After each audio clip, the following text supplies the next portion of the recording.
నారాయణం నమస్కృత్య నరం చైవ నరోత్తమం దేవీం సరస్వతీం వ్యాసం తతో జయముదీరయేత్. హరి ఓం. పరమేశ్వర స్వరూపమైన సభకి నమస్కారం. భాగవతంలో దశమస్కంధం ఆయువు పట్టులాంటిది. ఎందుచేత అంటే కథాంశము యొక్క పరిణతి చేత, కథాంశము యొక్క వైశిష్ట్యము చేత ఒకటి. అన్నిటికన్నా దశమస్కంధం తప్పకుండా జీవితంలో విని తీరాలి. ఎందుచేత అంటే మనస్సుకి ఏదో ఒక ఆలంబనం ఉండాలి. మీరు ఏ ఆలంబనమో మనస్సుకి ఇవ్వలేదనుకోండి, అది వెతుక్కుంటుంది తప్ప అది ఖాళీగా ఉత్తినే ఏం కూర్చోదు. మీరేమీ పని చెప్పలేదనుకోండి మనస్సుకి, అది ఇంద్రియాలని సుఖపెట్టడానికి, శరీరాన్ని సుఖపెట్టడానికి ఒక విషయ వస్తువుని పట్టుకుంటుంది. పట్టుకొని ఆ విషయములను పట్టుకుని తిరుగుతుంది. మీరు ప్రయత్నపూర్వకంగా ఒక మంచి వస్తువుని, ఒక సద్వస్తువుని దానికి అప్పజెప్పారనుకోండి, దాని యందు దోషం ఉండదు. అది పట్టుకుని ఆడుకుంటుంది. ఇక్కడే ఒక రహస్యం చెప్తారు పోతన గారు. భాగవతంలో ఒక చోట మాట్లాడుతూ ధర్మరాజుతో నారదుడు అంటాడు, కామోత్కంఠత గోపికల్ భయమునన్ కంసుండు వైరక్రియా సామాగ్రిం శిశుపాల ముఖ్య నృపతుల్ సంబంధులై కృష్ణులున్ ప్రేమన్ మీరలు భక్తి మేము ఇది చక్రింగంటి మిట్లైన నుద్ధామధ్యానగరిష్ఠులైన హరిచందన్ వచ్చు ధాత్రీశ్వర అంటాడు. మీరు ఏ రకంగానైనా సరే అనుబంధం అంటూ పెట్టుకుంటే ఈశ్వరుడితో పెట్టుకోవాలి. కామోత్కంఠత గోపికలు ఈశ్వరుడితో పెట్టుకున్న సంబంధము కామ సంబంధము. కామోత్కంఠత గోపికల్ భయమునన్ కంసుండు. కంసుడు భయంతో ఆరాధించాడు, చంపేస్తాడేమో, పుట్టి చంపేస్తాడేమోనని. వైరక్రియా సామాగ్రిం శిశుపాల ముఖ్య నృపతుల్, శిశుపాలుడు మొదలైనటువంటి రాజులు ఆయనతో శత్రుత్వాన్ని పెంచుకున్నారు. సంబంధులై వృష్ణులను, వృష్ణివంశీయులందరూ కూడా కృష్ణుడు మాకు బంధువు అని అనుబంధాన్ని పెంచుకున్నారు. ప్రేమన్ మీరలు అంటే నారదుడు ధర్మరాజుతో చెప్తున్నాడు, మీరందరూ కూడా ఆయన్ని ప్రేమతో ఆరాధన చేశారు. భక్తి మేము ఆయన్ని భక్తితో ఆరాధించాం అంటే నారదుడు. భక్తి మేము ఇది చక్రింకంటిమి, ఇలా మనందరం కూడా కృష్ణ పరమాత్మతో అనుబంధం పెట్టుకున్నాం. ఎట్లైన నుద్ధామధ్యానగరిష్ఠులైన హరిచందన్ వచ్చు ధాత్రీశ్వర. ఏ రకంగా ఈశ్వరుడితో అనుబంధం పెట్టుకున్నా ఈశ్వరుణ్ణే చేడుతాం. పసిపిల్లవాడు తెలియక దీపాన్ని ముట్టుకున్నాడు, చెయ్యి కాలుతుంది. మధ్య వయస్కుడు ముట్టుకున్నాడు, చెయ్యి కాలుతుంది. పరమవృద్ధుడు ముట్టుకున్నాడు, కాలుతుంది. జ్ఞాని ముట్టుకున్నాడు, కాలుతుంది. ఎవరు ముట్టుకున్నా కాల్చడం దీపం యొక్క స్వభావం. ఏ భావనతో ముట్టుకోండి, అయ్యో దీపం ఎంత బాగుందో అని వేలు పెట్టినా కాలుతుంది. మీరు పరాకుగా ఉండి ముట్టుకున్నా కాలుతుంది. కాల్చడం దాని స్వభావం. అలాగే ఉద్ధరించడం ఈశ్వరుడు యొక్క స్వభావం. అందుకని మనస్సుని ప్రయత్నపూర్వకంగా లౌకికమైనటువంటి అనుబంధాలలోంచి ఈశ్వరుడి వైపుకి తిప్పి పెట్టారనుకోండి. తిప్పి పెట్టడం అంటే చాలామందికి ఒక దురభిప్రాయం ఉంటుంది ప్రపంచంలో. మనస్సుని తిప్పి ఈశ్వరుడు యందు పెట్టడం అంటే సంసారాన్ని వదిలిపెట్టేయడం అండి అని. అలా ఏం ఉండదు. ఇది ఎలా ఉంటుందంటే, మీ ఇంట్లో 8 పంపులు ఉంటాయి. సింకులో ఒక పంపు ఉంటుంది, వాష్ బేసిన్లో ఒక పంపు ఉంటుంది, స్నానం చేసేటప్పుడు బాత్రూంలో ఒక పంపు ఉంటుంది. సెల్ ఫోన్స్ కట్టేయండి సార్. ఆ తర్వాత మీరు సెల్ ఫోన్ తీసుకొచ్చి ఇక్కడ మాట్లాడితే 100 మందికి డిస్టర్బెన్స్ ఉంటుంది భాగవతానికి సెల్ ఫోన్ అవసరమా? అంత సెల్ ఫోన్ మీకు వస్తుంది అనుకుంటే బయట నించోండి వెళ్ళి. కాబట్టి ఎక్కడో సింక్లో ఓ పంపు ఉంటుంది, వాష్ బేసిన్లో ఓ పంపు ఉంటుంది, బాత్రూంలో ఓ పంపు ఉంటుంది. ఇన్ని పంపుల్లోనూ నీళ్లు రాలేదనుకోండి, రాకపోతే ప్రతి పంపు గొట్టంలోనూ నీళ్లు పోయిరు. పైన ఉన్న ఓవర్ హెడ్ వాటర్ ట్యాంక్లో నీళ్లు పోస్తారు. ఓవర్ హెడ్ వాటర్ ట్యాంక్లో నీళ్లు పోస్తే అన్ని పంపుల్లోకి నీళ్ళు వస్తాయి. అలాగే మీరు ఎన్ని రకాలైన అనుబంధాలతోనైనా సంసారంలో ఉండొచ్చు. శాస్త్రం ఏం చెప్తుందంటే, భార్యతో ఉంటాడు సంసారంలో, పరమప్రీతితో భార్య యందు సంతోషంగా ఉండొచ్చు. ఎన్ని మాటలు మీరు భార్యని ముద్దుగా చూసినా ఒక మాట మర్చిపోకూడదు, లక్ష్మీదేవి అనుగ్రహంతో నాకు ఇటువంటి ఇల్లాలు దొరికింది అనుకుంటూ ఉండాలి. ఈ భావన మనస్సులో పెట్టుకుని మీరు ఎంతగా సంతోషంగా కదలండి. ఇదంతా అమ్మవారి అనుగ్రహం, నాకు ఇంత చక్కటి భార్య, ఇంత ప్రేమ కలిగిన భార్య, నా వంశాన్ని పెంచిన భార్య అని మీరు మనసులో అనుకుంటూ, ఇదంతా అమ్మవారి అనుగ్రహం అనుకుంటూ భార్యతో ఉండండి, ఏ దోషం ఉండదు. నా బిడ్డడికి ఓ మంచి సీట్ వచ్చింది, ఈశ్వరానుగ్రహం, ఆయన మేధస్సుని ఇచ్చాడు, చక్కగా ఆరోగ్యాన్ని ఇచ్చాడు, వాడు చక్కగా చదువుకుంటున్నాడు, వృద్ధిలోకి వస్తున్నాడు, ఇది ఈశ్వరానుగ్రహం. మీరు ఒక మంచి మధుర పదార్థం తిన్నారు, ఈ మధుర పదార్థం చాలామంది తినలేరు, కానీ తినగలిగే అదృష్టాన్ని నాకు ఈశ్వరుడు ఇచ్చాడు. ఏది చేసినా ఈశ్వరుడితో అనుసంధానం చేసుకుంటూ ఉండడం. ఈ చేసుకోవడం వస్తే ఓవర్ హెడ్ వాటర్ ట్యాంక్ నింపుకుని అన్ని పంపుల్లోంచి నీళ్లు పొందడంతో సమానం అవుతుంది అది. కాబట్టి ఇందులో ఏ ప్రేమ భావన చేత మంచిది, మిగిలినవి కూడా మంచివే, నేను కాదన్నాను, అది కూడా ఈశ్వరుణ్ణి చేరుస్తాయి. కానీ ప్రతి క్షణం నరకమే.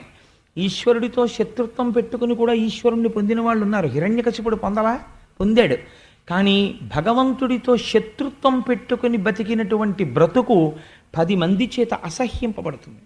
అలా బ్రతకకూడదు. ఈశ్వరుడు యందు ప్రేమతో బ్రతికిన బ్రతుకు 10 మంది చేత ఆదరింపబడుతుంది, మంచి సద్బుద్ధినిస్తుంది, ఇహమనందు మంచి నడువడినిస్తుంది, పరమునందు ఈశ్వరుని యొక్క అనుగ్రహాన్ని కటాక్షించి ఆయన యొక్క పాదములు చేరుకునేటటువంటి అదృష్టాన్ని కటాక్షిస్తుంది. కాబట్టి సాత్వికమైనటువంటి భక్తి అన్నిటిలోకి చాలా గొప్ప భక్తి. ఈ భక్తితో ఉండడానికి, ఈశ్వరుణ్ణి పట్టుకోవడానికి మీకు ఒక ఆలంబనం కావాలి. మీరు ఏమీ వినకుండా, అసలు భగవత్ స్వరూపం గురించి ఏమీ తెలియకుండా భగవంతుణ్ణి పట్టుకో అని మీరు మనస్సును అన్నారనుకోండి, అది ఎలా పట్టుకుంటుంది? పట్టుకోదు.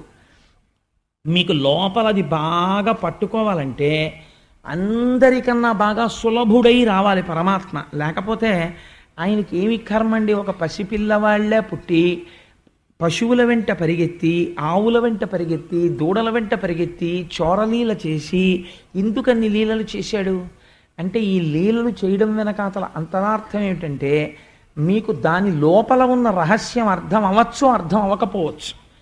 కనీసం బాహ్యంలో ఆ కథ మనస్సుని పట్టుకుందనుకోండి, పట్టుకుంటే మనస్సు అస్తమానం తరచి దాని గురించి ఆలోచిస్తుంది. ఆలోచించినప్పుడు పట్టుకున్న వస్తువు దేన్ని పట్టుకుంది? కృష్ణుడిని పట్టుకుంది. రసో వై సహా అని పేరు ఆయనకి. కాబట్టి అది ఏ ఫలితాన్ని ఇస్తుంది అంటే ఈశ్వరుడి దగ్గరికే చేరుస్తుంది. మనస్సుకి అపారమైనటువంటి తృప్తిని, ప్రశాంతతని కల్పిస్తుంది. కాబట్టి దశమస్కంధం భాగవతంలో ఆయువు పట్టు అనడానికి కారణం, భాగవతంలో దశమస్కంధంలోకి వచ్చేటప్పటికే కృష్ణ పరమాత్మ యొక్క ఆవిర్భావాన్ని, లీలల్ని విశేషమైనటువంటి వర్ణన చేశారు వ్యాస భగవానుడు. ఆంధ్రీకరించి పోతన గారు మనకు ఉపకారం చేశారు. నవమస్కంధంలో ఒక గమ్మత్తు చేశారు. నవమి నాడు రామచంద్రమూర్తి పుట్టారు. దశమస్కంధాన్ని ప్రారంభం చేసే ముందు నవమస్కంధంలో రామాయణం చెప్పారు వ్యాసుల వారు కానీ పోతన గారు కానీ. నవమస్కంధంలో ఎక్కువ భాగం యథార్థానికి రామచంద్ర ప్రభువు యొక్క సంకీర్తనమే. కానీ నేను దాన్ని అంత విపులంగా మళ్ళీ ఎందుకు స్వీకరించలేదంటే, ఇతపూర్వం మనం అందరం ఇక్కడ రామాయణం చెప్పుకుని ఉన్నాం కాబట్టి ఆ రామాయణం చెప్పుకున్నటువంటి ఫలితాన్ని, ఆ రామాయణం చెప్పుకున్నటువంటి పరిస్థితిని భాగవతాంతర్గతం చేసి తీరుతాడు రామచంద్రమూర్తి. ఆయన కృపాకటాక్షములు ఉన్నవాడు. కాబట్టి మనం ఇంకొక స్కంధం వైపుకి నడవడానికి అవకాశం ఉంటుంది అని రామాయణంలో నవమస్కంధంలో ఉన్న రామాయణాన్ని పక్కన పెట్టడం జరిగింది. అంత మాత్రం చేత నేను దానిని విడిచిపెట్టినట్లు కాదు. అందుకని నేను ఒక 4 వాక్యములలో రామాయణాన్ని పూర్తి చేసేసాను అనుకోండి. పూర్తి చేసేస్తే నేను నవమస్కంధంలో రామాయణం చెప్పేసినట్టే కదా.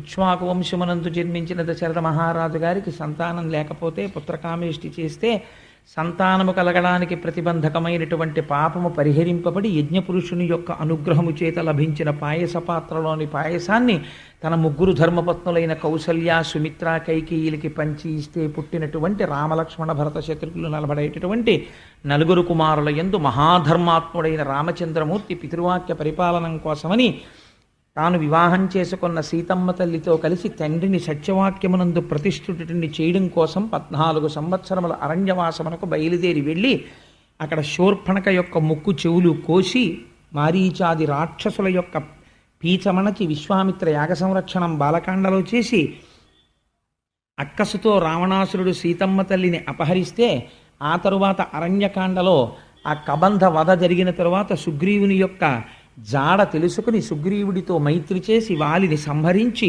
హనుమ యొక్క సహాయం చేత 100 యోజనముల సముద్రమునకు ఆవల దక్షిణ దిక్కున ఉన్నటువంటి లంకా పట్టణంలో రావణాసురుని యొక్క ప్రమదావనంలో బంధింపబడిన సీతమ్మ తల్లి యొక్క జాడ హనుమ ద్వారా తెలుసుకుని సముద్రమునకు సేతువు కట్టి ఆవలి ఒడ్డుకు చేరి రావణ కుంభకర్ణాది రాక్షసులను తెగటార్చి తిరిగి సీతమ్మ తల్లిని తాను పొంది 11,000 సంవత్సరములు రామచంద్రమూర్తి రాజ్య పరిపాలన చేసి రామరాజ్యమని పేరు తెచ్చి ఎన్నో అశ్వమేధ యాగములు వాజపేయములు పౌండరీకములు మొదలైనటువంటి యాగములు చేసి మనిషి ఎలా ప్రవర్తించాలనేటటువంటి దానికి ఒక అద్భుతమైనటువంటి కొలమానమును ఏర్పాటు చేసినటువంటి విశేషమైనటువంటి అవతారము రామావతారము. ఆ అవతారమే ఆ రామచంద్రమూర్తి యొక్క అనుగ్రహమే పోతన గారి యందు ప్రసరించి భాగవతమును ఆంధ్రీకరించుటకు తోడ్పడినది. ఆ రాముడే కృష్ణ కథ చెప్పించాడు. రాముడు కృష్ణుడు అని ఇద్దరు లేరు కనుక. కాబట్టి నేను నవమస్కంధంలో రామాయణం చెప్పినట్టే కదా. ఎందుచేత అంటే అలాగని రామాయణం విడిచిపెట్టడం ఇష్టం లేదు కాబట్టి రామాయణాన్ని స్పృశించినట్లే ప్రధాన ఘట్టాలు. ఇప్పుడు నేను దశమస్కంధంలోకి వెళ్ళడానికి తలుపు తెరుచుకున్నట్లు కదా.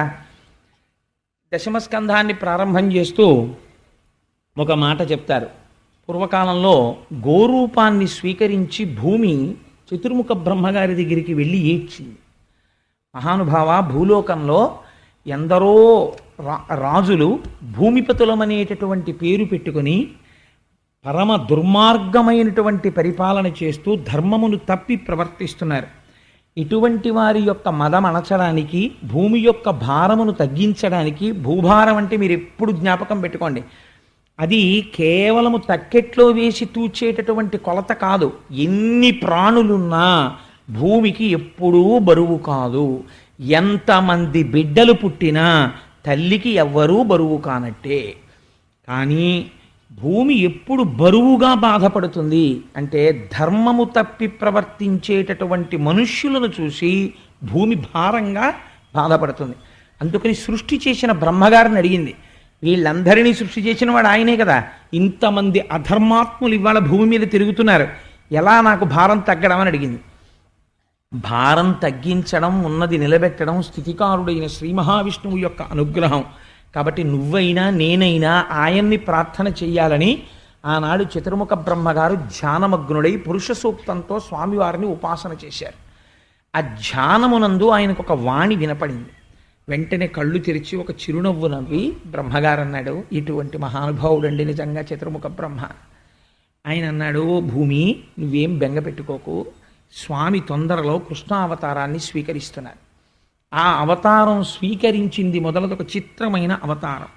కన్నులు తెరువని కడుచిన్ని పాపడై దానవిచను బాలు త్రావి చంపి, కళ్ళింకా సరిగ్గా తెరవడం రానటువంటి పిల్లవాడిగా ఉన్నప్పటి నుంచి రాక్షస సంహారం ప్రారంభం చేసేస్తాడు. కాబట్టి ఎందరో రాక్షసులు, ఎందరో దుర్మార్గులు మరణిస్తారు, నీకు భారం తగ్గుతుంది. కానీ స్వామి ఆదేశం ఇచ్చారు, దేవతలు సురకాంతలు తమ తమ అంశలతో భూమి మీద జన్మించమని. ఆయన యదుకులంలో జన్మించపోతున్నారు. యాదవుడిగా పశువులను కాసేటటువంటి వాడిగా జన్మించపోతున్నాడు.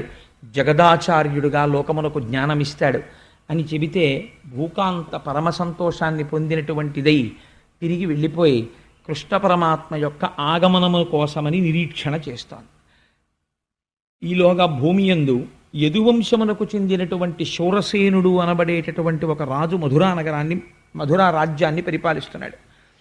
ఆయన కుమారుడు వసుదేవుడు. భోజవంశమునకు చెందినటువంటి వారు ఇద్దరు అన్నదమ్ములు ఉన్నారు. ఒక ఆయన పేరు ఉగ్రసేనుడు, ఒక ఆయన పేరు దేవకుడు. వాళ్ళిద్దరు అన్నదమ్ములు. ఈ ఇద్దరు అన్నదమ్ముల్లో దేవకుని యొక్క కుమార్తె దేవకి, ఉగ్రసేనుని యొక్క కుమారుడు కంసుడు. కాబట్టి అన్నదమ్ముల బిడ్డలు కనుక కంసుని యొక్క చెల్లెలు దేవకీదేవి. ఈ దేవకీదేవిని శూరసేనుని యొక్క కుమారుడైన వసుదేవునికిచ్చి వివాహం చేశారు. ఇక్కడే ప్రారంభం అవుతుంది. దశమస్కంధం ఉపనిషద్ రహస్యం. కాబట్టి దశమస్కంధం ప్రారంభంలోనే 1,00,000 టన్నుల ప్రశ్న ఒకటి పడుతుంది. ఆ ప్రశ్న లోపల కానీ వీడిందనుకోండి, విద్యతే హృదయ గ్రంథి విడిపోయినట్టు. కాబట్టి అది చాలా పరమ పవిత్రమైనటువంటి ఆఖ్యానం, కృష్ణ జననం. కాబట్టి మీరందరూ కూడా ప్రశాంత చిత్తులై వినే ప్రయత్నం చేయండి.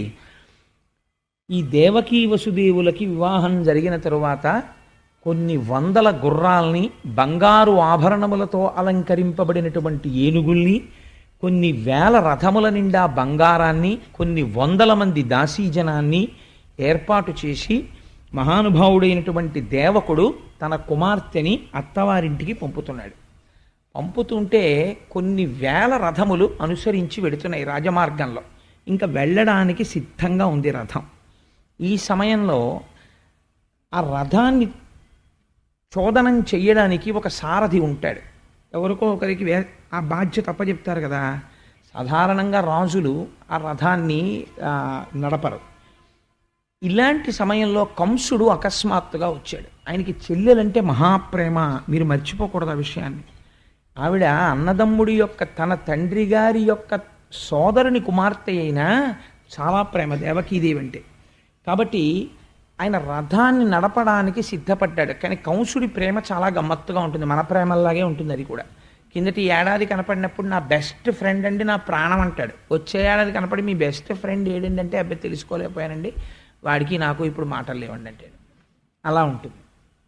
స్నేహం చిరకాలం వర్ధిల్లేటట్టుగా చెయ్యాలి తప్ప ఇవాళ స్నేహం చేసి రేపు వదలకూడదు. అందుకే స్నేహం నిలబెట్టుకోవడం వశిధారావ్రతం. అందుకే ఎక్కువ మందితో స్నేహం ఉండకూడదు. తనకి సరిపోయే వారితోనే స్నేహం చెయ్యాలి, దానికి వయసు అడ్డు రాదు. అలా స్నేహం చేసింది జీవితాంతము నిలబడిపోవాలి. ఆ స్నేహాలు అంత పవిత్రం కావాలి. అంతేకాని ఇవాళ స్నేహం చేసి రేపు విడాకులు ఇచ్చుకోకూడదు. స్నేహానికి అంత అందంగా ఉండాలి స్నేహం అన్నది. సరే, అందుచేత ఈ కంసుడు రథాన్ని నడుపుతాను అని బయలుదేరాడు. చాలా సంతోషించారు. ఎందుచేత ఆయన ఉగ్రసేనుని యొక్క కుమారుడు, ఆయనకి నడపవలసిన అవసరం ఏం లేదు. కానీ తానే చెల్లెల్ని అత్తవారింటికి దింపుతానని బయలుదేరి పగ్గములు పట్టుకున్నాడు. ఆ గుర్రాలను నడుపుతున్నాడు. వెనక దేవకీ వసుదేవులు కూర్చున్నారు. ఈ రథం వెళ్ళిపోతోంది. మీరు ఇప్పుడు ఒక్క విషయాన్ని కొంచెం జాగ్రత్తగా ఆలోచించండి. నేను తరచూ సభలో ఉండేవారికి వచ్చేటటువంటి సందేహాలు నేనే వేసుకుని అడుగుతుంటాను ప్రశ్నలు. ఇప్పుడు ఎవ్వరూ ఏమీ అనలేదనుకోండి, కంసుడు ఏమైనా చేస్తాడా? ఏమీ చెయ్యడు. అత్తవారింటికి దింపేస్తాడు దేవకీదేవి. పోనీ ఎవరైనా వచ్చి గూఢచారులు కానీ ఋషులు కానీ నమ్మదగిన విశ్వసనీయత కలిగినటువంటి వ్యక్తులు ఎవరైనా ఏమైనా చెప్పారా? ఎవ్వరూ పలకలేదు. అశరీరవాణి పలికినది అన్నారు. అశరీరవాణి అంటే ఇది చాలా గమ్మత్తైన మాట. శరీరము ఉంటే వాణి ఉంటుంది. వాణి ఉన్నది అంటే అది శరీరములోంచి వస్తోందని గుర్తు. అంతే కదండి. ఇప్పుడు కనీసంలో కనీసం మీకు ఎదురుగుండా నామరూపాలతో ఏదో ఉండాలి. ఓ చప్పుడు వినపడింది, తలుపు చప్పుడు అయిందంటారు. అసలు తలుపే లేదనుకోండి, చప్పుడు వస్తుంది, తలుపు చప్పుడు రాదు. ఏదో మాట వినపడింది అంటారు. అంటే ఏమిటండి దాని గుర్తు? ఎవరో మనుష్యుడు ఉన్నాడనే కదా దాని అర్థం. మనుష్యుడు లేకుండా మాట ఉంటుందా? ఉండదు. ఇక్కడ అంటున్నారు శరీరము లేదు, మాట వినపడుతోంది అంటున్నారు. అలా ఎలా కుదురుతుంది? శరీరం లేకుండా మాట వినపడడం ఏంటి? అదే సామాన్యమైన మాట కాదు. పోనీ అబ్బాయి రథాన్ని తీసుకెళ్లేటప్పుడు జాగ్రత్త అండి, రోడ్డు మీద గోతులు ఉన్నాయని చెప్పు తెలిసింది అనుకోండి, ఆ శరీరం అని ఫోన్లో చెప్తే చెప్పింది, లేకపోతే లేదు, ఏమిటి దాని గురించి పెద్ద విశేషం ఏందని వదిలేయచ్చు. అదేం సామాన్యమైన మాట చెప్పలేదు. ఆ శరీరం అని ఏమని పలికిందంటే, తుష్టయగు భగిని మెచ్చగ నిష్ఠుడవై రథము నడిపెది రుగవు మీదన్ శిష్టయగు ఈతలోదరి అష్టమ గర్భంబు నిన్ను హరించు సుమీ. తలోదరి అంటే పైకి కనపడనటువంటి కడుపు ఉన్నది. అంటే నాబోటిగాడి నుంచి ఉంటే కడుపు కనపడుతుంది. కొంతమందికి కడుపు కనపడదు, వెనక్కి వెళ్ళిపోయి ఉంటుంది. అలా వెనక్కి వెళ్ళిపోయి అసలు కడుపు ఉందా లేదా అని అనుమానం ఉన్నట్టుగా ఉన్నటువంటి వాళ్ళని తలోదరి అంటారు. అదో అందం. అలాంటి దానికి పోతన గారి విశేషణం చూడండి ఎంత అందంగా ఉంటుందో. అనువాదం అస్సలు కడుపు లేనట్టుగా శుష్కించిపోయిన కడుపులా కనపడుతోంది. ఈ కడుపులో 8 పుట్టబోతున్నారు. ఈ 8వ వాడు కంసుణ్ణి చంపబోతున్నాడు. ఎటువంటి కడుపు ఆ కడుపు? కానీ అసలు పైకే కనపట్టలేదు అది. తలోదరి.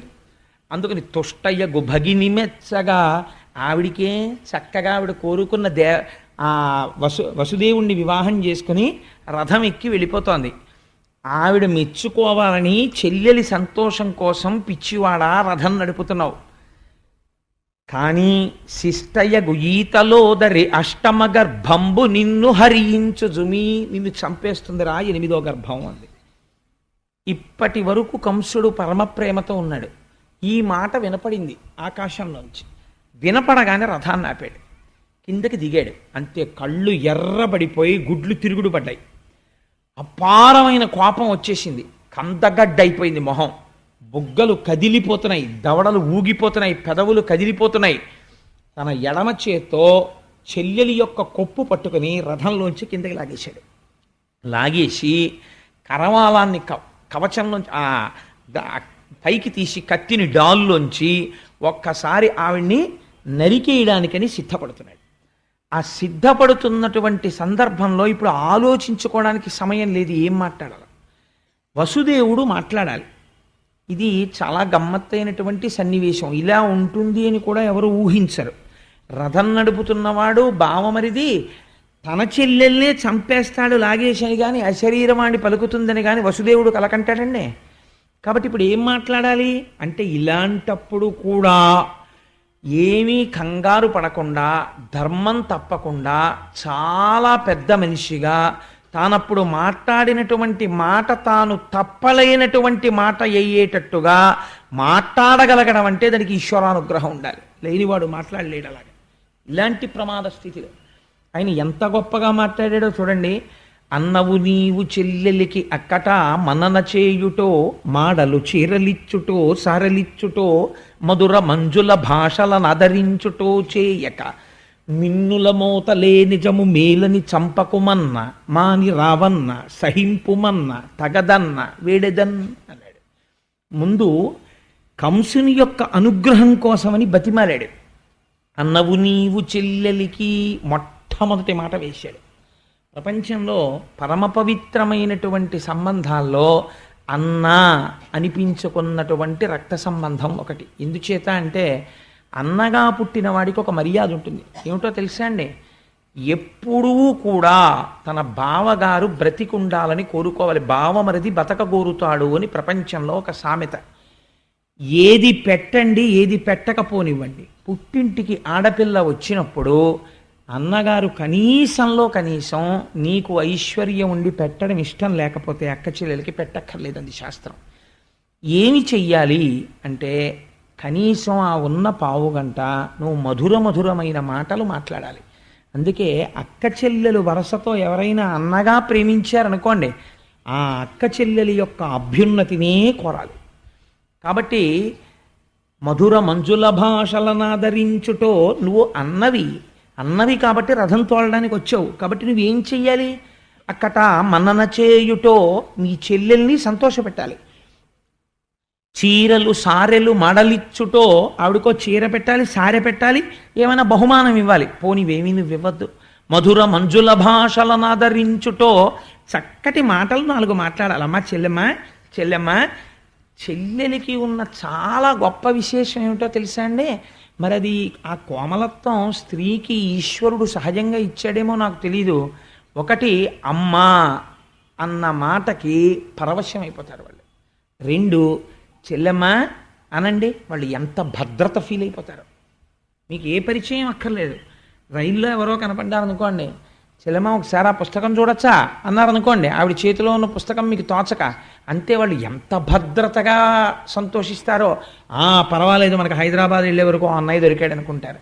మరి ఏమిటో తెలీదు, వాళ్ళ మనస్సుల్లో అంత కోమలత్వం ఉంటుంది.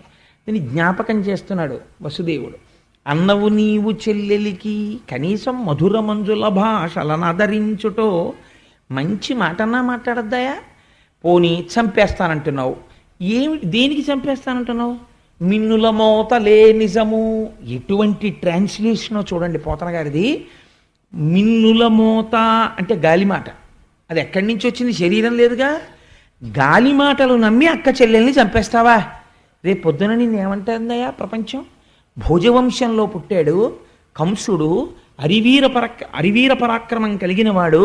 ఓ చెల్లెలు వల్ల 8వ గర్భానికి చచ్చిపోతావని వినపడింది ఎక్కడో గాలిమాట. ఇంకా పాదాల పారాణి ఆరని ఆడపిల్లని చంపేశాడు అని లోకం చెప్పుకుంటుంది. ఎంత మహాపాపం అయ్యా అది. అందుకని వధింపకుమన్నా, తొందరపడి చంపకు, సహింపుమన్నా ఓర్చుకో, వేడెదన్ నిన్ను అభ్యర్థిస్తున్నానయ్యా అన్నాడు. అంటే ఆయన అన్నాడు, అది మిన్నుల మోతో ఆధికారిక వాక్యమో నాకు అనవసరం. నేను చచ్చిపోతాను ఈవిడ కడుపున పుట్టిన 8వ పిల్లాడి వల్ల నాకు వినపడింది, నేను చంపేస్తానన్నాడు. అంటే ఇప్పుడు వసుదేవుడు అన్నాడు, ఏమిటో బావా చంపేస్తాను చంపేస్తాను చంపేస్తాను అంటున్నావు, నీ అదృష్టం కొద్దీ నీ చావుకో కారణం తెలిసింది. ఈ పిల్లకి పుట్టేటటువంటి 8వ కడుపున పుట్టేటటువంటి వాడు నిన్ను చంపుతాడు అని నీకు తెలిసింది. ఒకవేళ తెలియలేదు, లేదా నువ్వు ఈ పిల్లని చంపేశావు, నీకు చావు రాకుండా ఉంటుంది అని నాకు చెప్పు. ఇది అడిగాడు వసుదేవుడు. భాగవతం ప్రారంభం ఏ ప్రశ్నతో చూడండి. అందుకే పరీక్షిత్ అన్నాడు, ఇది విని నాకు చావు భయం పోయింది, కానీ నే బతికున్నన్నాళ్ళు ఈ కథలు వినాలన్న కంగారుగా ఉంది, తొందరగా చెప్పే అయిపోతుందేమో భాగవతం నాకు బెంగగా ఉంది అన్నాడు. చూడండి పరీక్షిత్ ఏ స్థితిని పొందేశాడు. మరణ భయం పోయింది ఆయనకి. ఇంకొకడు మరణ భయం పొందుతున్నాడు కంసుడు. మరణ భయం పొందుతున్న వాడి కథ వింటూ మరణ భయాన్ని పోగొట్టుకుంటున్నాడు పరీక్షిత్. మరణం అంటే ఏమిటి బావా, నువ్వు మరణం వస్తుందని విలవిల్లాడిపోతున్నావు కదా. నేను ఒక్క మాట చెప్పనా, చాలా తేలిగ్గా చెప్పేస్తాను నీకు మరణం అంటే ఏమిటో. ఇక్కడ పెద్ద భూమి ఉంటే కాస్త మట్టి తీసి ఇక్కడ ఎట్టుకుని పిల్లలకి చెయ్యి చాపి చిన్నప్పుడు ఏంటంటే ఇల్లు కడిగి, ఏదో కాళ్ళు కడిగి చేతులు కడిగి ఆకేసి పప్పేసి అన్నం వేసి అంటారు. అలా ఇందులో కాస్త మట్టి తీసి ఇందులో పెట్టి, ఇందులో నీళ్లు తీసి బ్రహ్మాండంలోంచి ఇందులో పెట్టి, ఇందులో ఆకాశం తీసి ఇందులో పెట్టి, ఇందులో వాయువు తీసి ఇందులో పెట్టి, ఇందులో అగ్ని తీసి ఇందులో పెట్టి, ఈ 5 కలిపి 5 కొంచెం సేపు నీళ్లల్లో బుడగలా తిరిగి, ఆ తర్వాత బుడగ పగిలిపోయినట్టు ఇందులో ఉన్నటువంటి భూమి అందులోకి వెళ్ళిపోయి, ఇందులో ఉన్న అగ్ని అందులోకి వెళ్ళిపోతే అదే మరణం. ఏముందని పెద్ద విశేషం ఏముంది, అసలు లోపల ఉన్నది ఎప్పుడూ ఉంటుంది, బయటికి వెళ్ళిపోతుంది. ఇది వెళ్ళిపోతుంది. మళ్ళీ ఎలా వెళ్ళిపోతోంది అంటే వసుదేవుడు అన్నాడు, ఆ వెళ్ళడం కూడా ఎలా పెడుతుందో తెలుసా, వెళ్ళిపోయే ముందే తాను మళ్ళీ పుట్టవలసినటువంటి జన్మని ఉపాధిని వెతికేసుకుంటుంది స్మరణ చేత. ఇది చాలా ముఖ్యమైన మాట, మీరు గుర్తుపట్టాలి. స్మరణ చేత. ఎందుకని, మనస్సుకి ఏదో అలవాటు అవుతుంది సంస్కారం. అస్తమానం ఈశ్వరుడు గురించి వినడం అలవాటు అనుకోండి, భగవంతుడి గురించి చెప్పడం అలవాటు అనుకోండి, భాగవతం చదువుకోవడం అలవాటు అనుకోండి, వాడి వెళ్ళిపోయేటప్పుడు కూడా వాడి సంస్కారం అక్కడే ఉంటుంది. కాబట్టి వాడు ఉత్తర జన్మలో ఏమవుతాడో తెలుసా అండి, ఒక మహాపండితుడికి కొడుగ్గా పుట్టి చిన్నతనం నుంచే అన్నీ నేర్చేసుకుని పరవశించిపోయి ఈశ్వరుడు గురించి చెప్పుకుంటూ ఈశ్వరుడిలో కలిసిపోతాడు. ఒకడికి ఐశ్వర్యం మీద ఉండిపోయింది భ్రాంతి, మార్కండేయ పురాణం నిర్దాక్షిణ్యంగా చెప్పింది. వాడు ఏమవుతాడో తెలుసా అండి, పునర్జన్మ ఇచ్చే ముందు ఆఖరి ఆలోచనని బట్టిస్తాడు ఈశ్వరుడు. ఐశ్వర్యం గురించి ఆలోచించిన వాడికి ఏమిస్తారో తెలుసా అండి, తల పగిలి చచ్చిపోవలసిన జన్మిస్తారు. అంటే తేలు కానీ జిర్రి కానీ పాము కానీ ఇలాంటివి పుట్టి మందసాల కింద చేరుతాయి, ఆ డబ్బులున్న చోటుకి వచ్చి చేరుతాయి. లేకపోతే ధాన్యం పోసిన అదేంటి పెద్ద పెద్ద కావుల్లో కడతారు, వాటి కింద కానీ చేరితే తనది పోతుందని బెంగ, ఎవడో వస్తాడు అక్కడికే, అమ్మో నాది పట్టుకుపోతాడేమో అని బయటికి వస్తాడు, కర్ర పెట్టి కొట్టి తల పగిలేట్టు కొడుతుంటారు, ప్రాణం తోకలోకి వెళ్ళిపోతూ అప్పుడు అనుకుంటాడు, ఈ మాత్రం దానికా ఇంత కష్టపడ్డాను, ఎవరికీ కనపడకుండా దాక్కుని తిరిగాను కొడుకులకి రక్షిద్దామని, తల పగల కొట్టించేశాడు కొడుకు అంటాడు. ఇప్పుడు మళ్ళీ ఇంకో ఉపాధిలోకి పోతాడు. ఎంత చిత్రమో చూడండి. తన భార్య పక్కన పడుకుని ఇంకొక స్త్రీ గురించి ఆలోచిస్తాడు, గోడ మీద బల్లిగా వస్తాడని చెప్పింది మార్కండేయ పురాణం.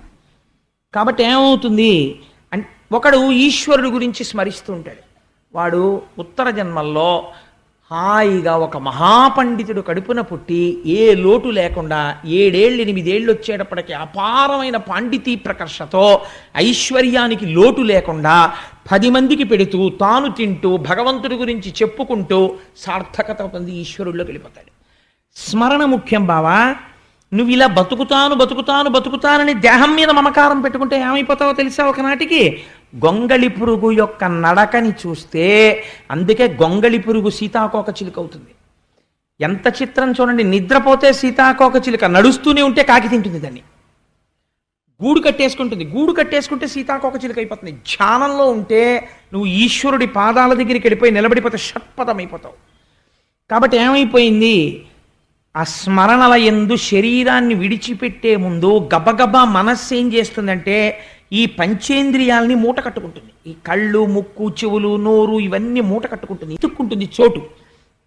అది ఊర్ధ్వముఖంగా వెళ్ళే ప్రయత్నం చేస్తుంది, కానీ పుణ్యబలం చాలదు, వెళ్ళలేడు. అందుకని వెనక్కి వచ్చి సమయం అయిపోతూ ఉంటుంది, ఇంకా వెళ్ళిపోవాలి ఆఖరి ఊపిరి లోపల. వెతికి ఏ కన్నం దొరికితే ఆ కన్నంలోంచి పారిపోతాడు. అధోముఖంగా వెళ్ళిపోతాడు ఒక్కొక్కసారి కళ్ళల్లోంచి వెళ్ళిపోతాడు, ఒకసారి ముక్కులోంచి వెళ్ళిపోతాడు, ఎటు వెళ్ళిపోయాడో తెలియదు, ఎవ్వడికి తెలియదు, పక్కన ఉన్నవాడికి కూడా. ఒక్కొక్కసారి రోమకూపాల్లోంచి వెళ్ళిపోతాడు. వెళ్ళిపోయి మళ్ళీ ఎక్కడికెడతాడు? ఏమీ కంగారు పడక బావా, నేను చెప్తున్నాను. గొంగళి పురుగు పాకే ముందు తన శరీరాన్నంతటినీ కదపదు. శరీరంలో ముందు భాగాన్ని ఇలా పైకెత్తి, మీరు భాగవతం బాగా అర్థం అవ్వాలంటే గొంగళి పురుగుని చూడాలి అసలు. గొంగళి పురుగు ఇలా పైకెత్తి ములగ చెట్ల దగ్గర నిలబడి, నేను అప్పుడప్పుడు చూస్తూ ఉంటాను, ఇలా పైకెత్తి ఆకు మీద ఇలా పెడుతుంది. ఎన్ని కాళ్ళు ఉంటాయో పెట్టి ఈ వెనకాతల ఆకు మీద ఉన్న శరీరాన్ని ఇలా ముద్ద కింద లాగుతుంది. లాగితే ఈ ఆకు కొద్దిగా వంగి ఇలా వేళ్లాడుతుంది. మళ్ళీ దాన్ని పట్టుకుని ఇలా ఇలా ఇలా ఎక్కి ఆ ఆకు మించి వెళ్ళిపోతుంది. అలా ఇక్కడ వదులుతూనే ఇంకో దేహంలోకి వెడతాడు బావా. ఈ మాత్రం దానికి ఎంతమందిని చంపేస్తావు? చంపేస్తే ఉండిపోతుంది ఆ శరీరం? ఉండదు, వెళ్ళి తీరుతావు ఇంకో శరీరంలోకి. కానీ చెల్లెల్ని చంపిన పాపానికి అధోగతికి వెళ్ళిపోతావు. ఎందుకు మావ ఈ పని చేస్తావు అంటే కంసుడు అన్నాడు. అంటే ఎంత గొప్ప వేదాంతం అప్పుడు చెప్తే మనసు మారే అవకాశం ఉంటుందో అది చెప్పాడు. 7 రోజులు వినేది పరీక్షిత్తుకి చెప్పారు, 7 క్షణాల్లో వినేది వసుదేవుడు కంసుడికి చెప్పాడు. కానీ వాడి మనస్సు మారలేదు. రామకృష్ణ పరమహంస ఇదే అంటారు. మేకు కొట్టడానికి మీరు మేకు సుత్తి పట్టుకుని గోడ మీద పెడతారు, కొడతారు.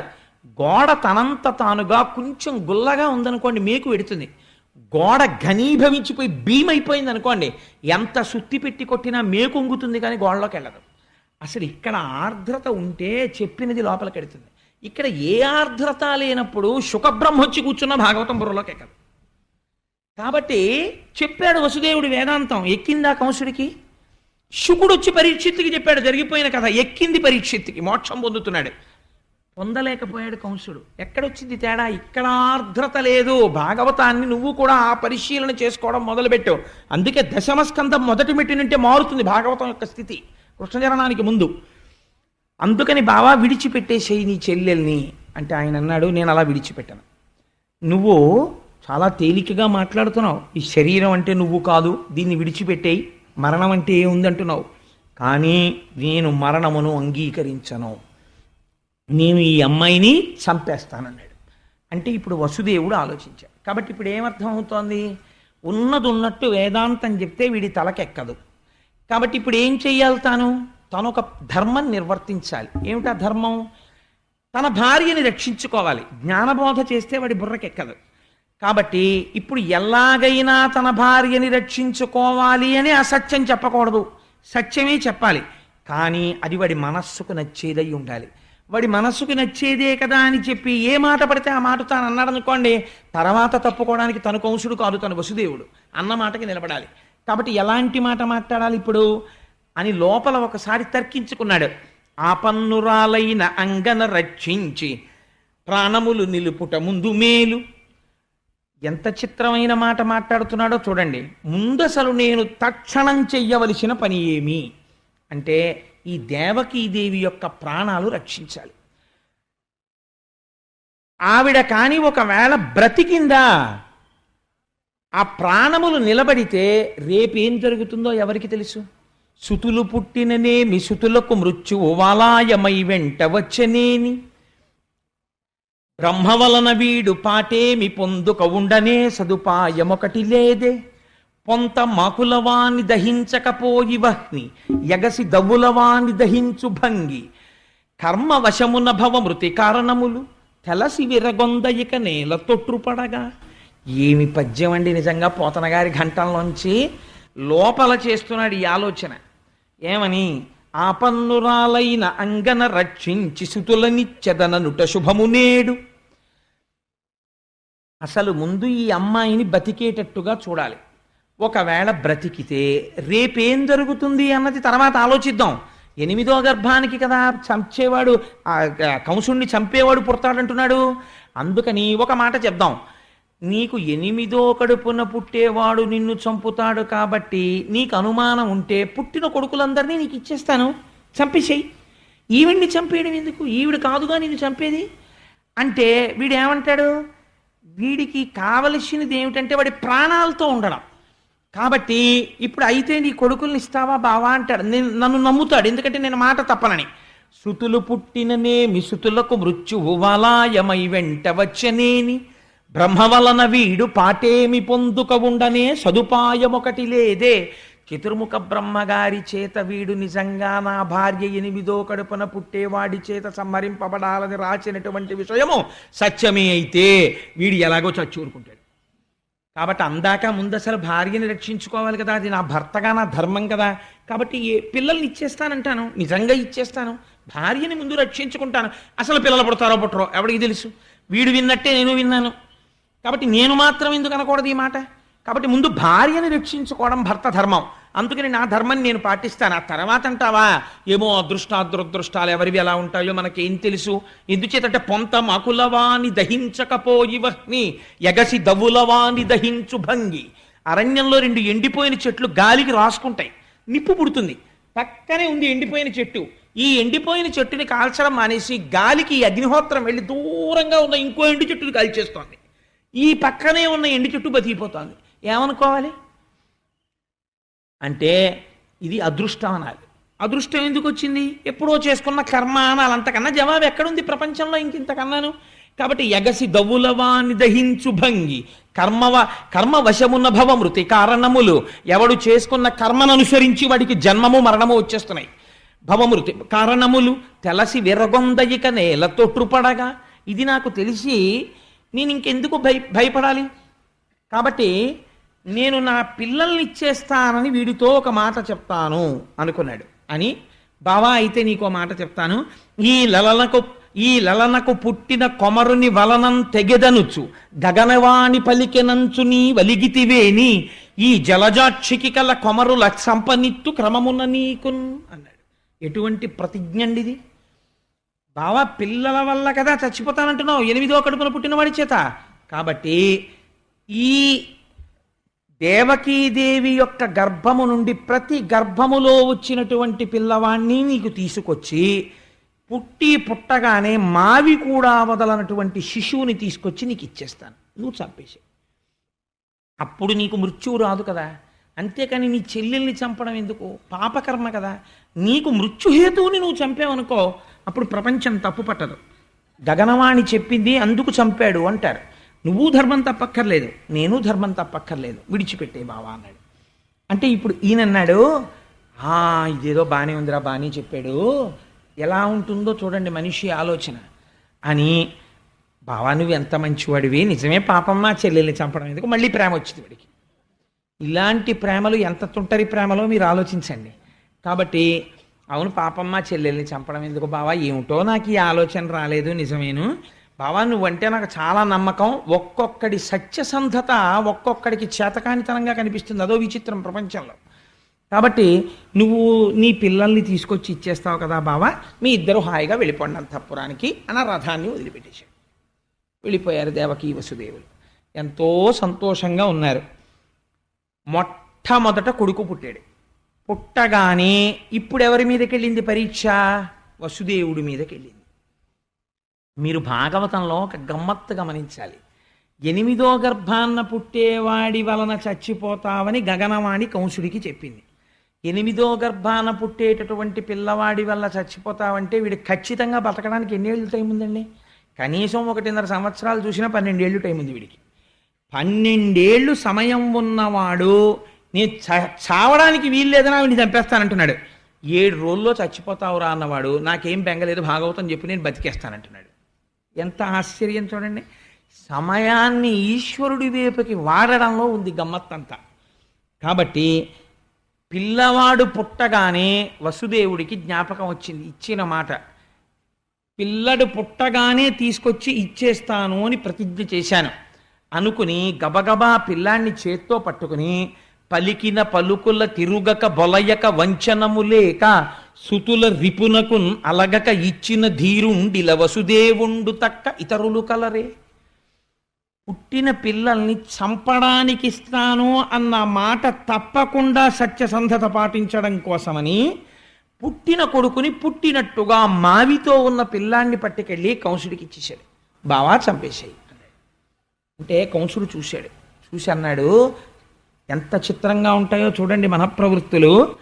ఆ పిల్లవాడిని చూసి వాడికి ధైర్యం వచ్చింది.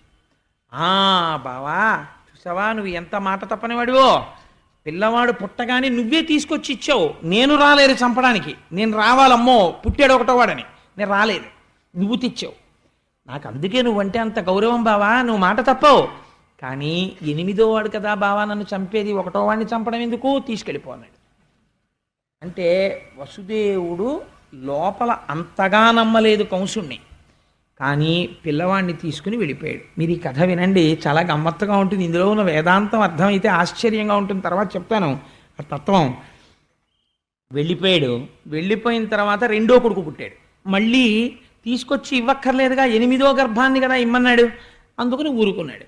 ఇలా 6 పిల్లలు పుట్టారు. 6 పిల్లలతో 6వ పిల్లాడు పుట్టాడు అనేటప్పటికీ తల్లికి తండ్రికి మొదటి పిల్లవాడి మీద ఎంత అనుబంధం ఏర్పడిపోయి ఉంటుందండి. మీరు ఒకసారి ఆలోచించినప్పటికి కూడా 9 ఏళ్ళు 10 ఏళ్ళు పిల్లాడు అయిపోయాడు.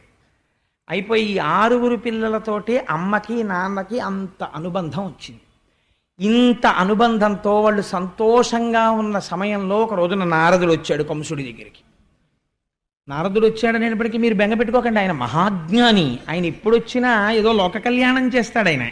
ఆయన వచ్చి అన్నాడు, ఒకనాడు నారదుండొయ్యన కంసుని ఇంటికి చనుదించి ఏకతమున మందలోపలనున్న నందాదులును వారి భార్యలు పుత్రులు బాంధవులును దేవకి మొదలుగా గల తెరవలు వసుదేవుడాదిగా గల సర్వ యాదవులును సొరలు కాని నిజము నరులు కారని తెలిపి కంసుండ నీవు రకసుడవనియు దేవమయుడు చక్రి దేవకీదేవికి పుత్రుడుగా జనించు భూతలంబును చెరుప పుట్టిన చనటి దైత్యులనెల్ల సంహరించునని తెలిపి చనియదివికి.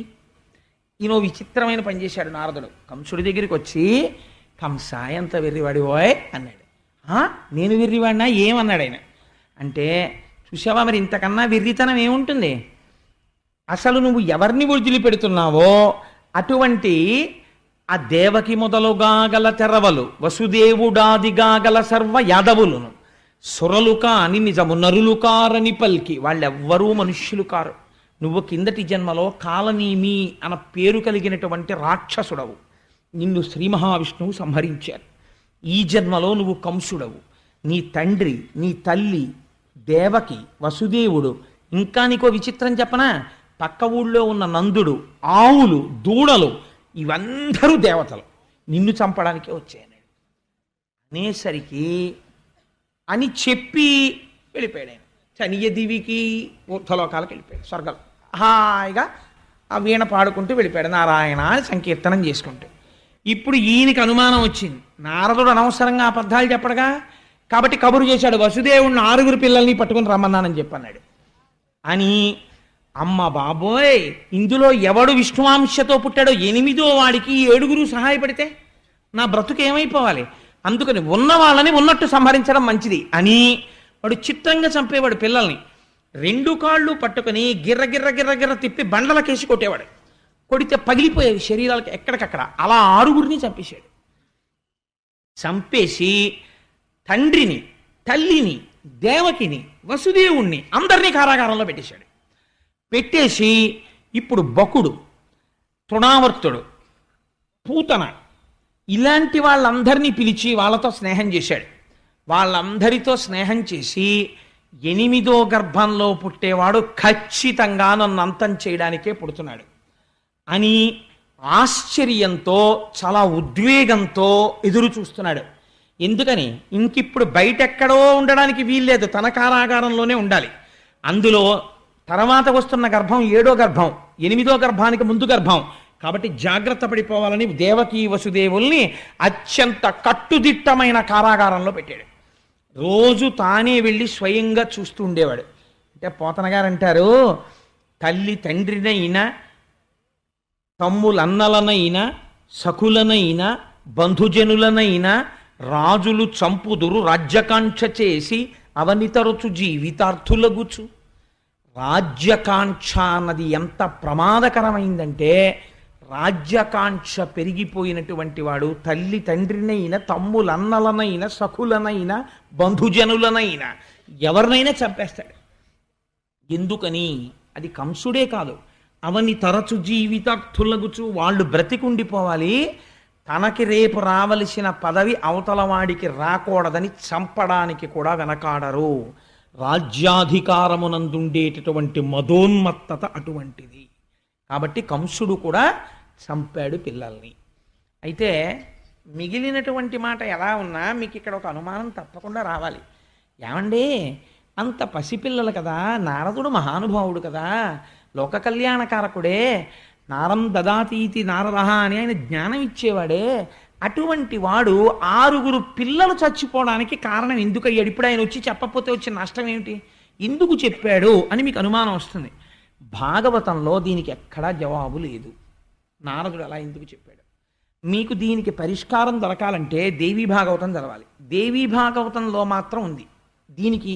అంటే మనకి రామాయణంలో ఏదైనా అనుమానం వచ్చిందనుకోండి, రామాయణంలో అనుమానం బాగా నివృత్తి అవ్వాలంటే పద్మపురాణం చదవాలి.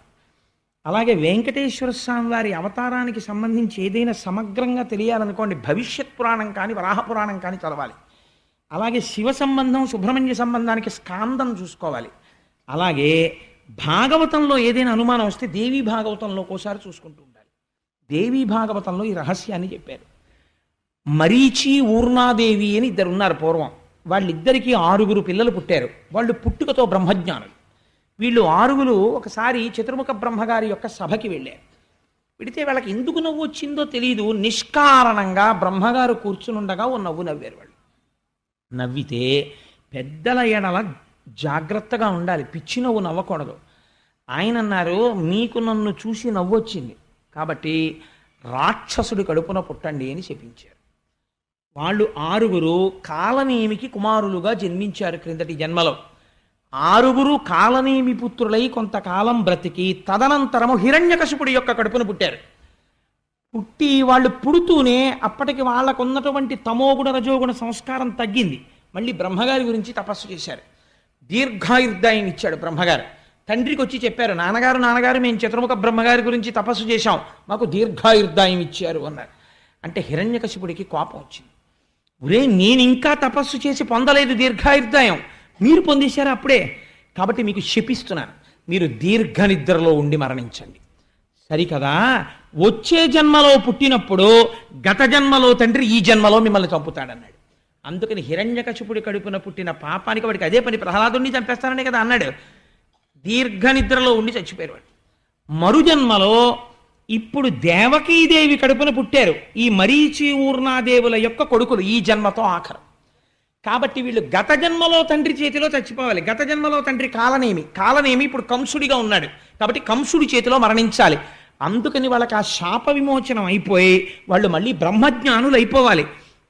అందుకని నారదుడు వచ్చి వాళ్ళని తీయించేశాడు.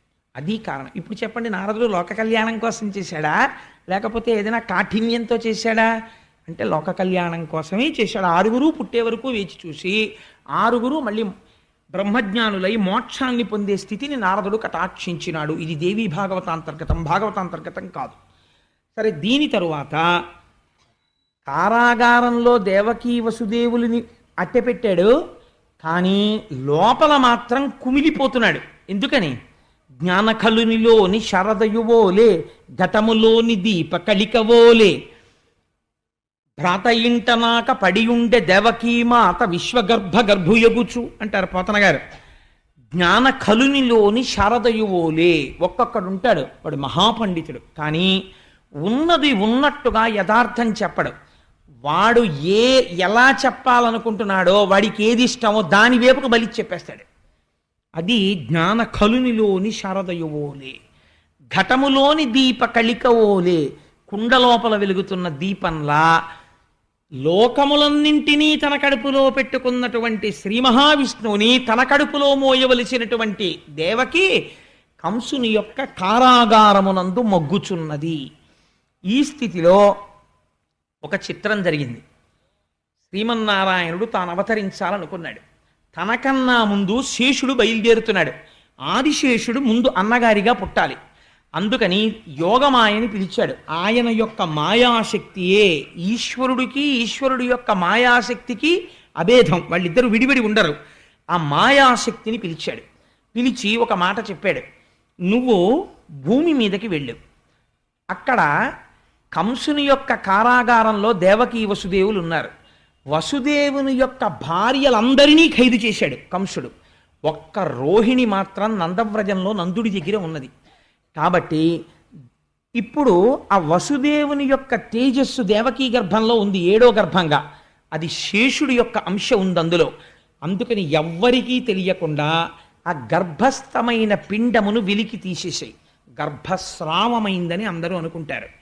ఈ పిండమును తీసుకుని వెళ్ళి నందవ్రజంలో ఉన్నటువంటి రోహిణీ గర్భమునందు ప్రవేశపెట్టు. అప్పుడు ఇక్కడ జారిపోయినటువంటి పిండము అక్కడ పెరుగుతుంది. పెరిగి అక్కడ వర్ధిల్లుతాడు. బలరాముడన్న పేరుతో జన్మిస్తాడు శేషుడు. నన్ను సేవించాలని కోరుకుంటున్నాడు. అందుకని నువ్వు వెళ్ళి ఈ పని చెయ్యవలసినది అన్నాడు. యోగమాయ బయలుదేరి వచ్చింది. 7వ గర్భంలో దేవకీదేవి గర్భము నిలిచి సంతోషంతో ఉన్న సమయంలో దేవకీదేవి కడుపులో ఉన్నటువంటి పిండాన్ని పైకి లాగి నందవ్రజంలో నందుడి దగ్గర ఉన్నటువంటి వసుదేవుని యొక్క భార్య అయిన రోహిణీ గర్భంలోకి ప్రవేశపెట్టారు.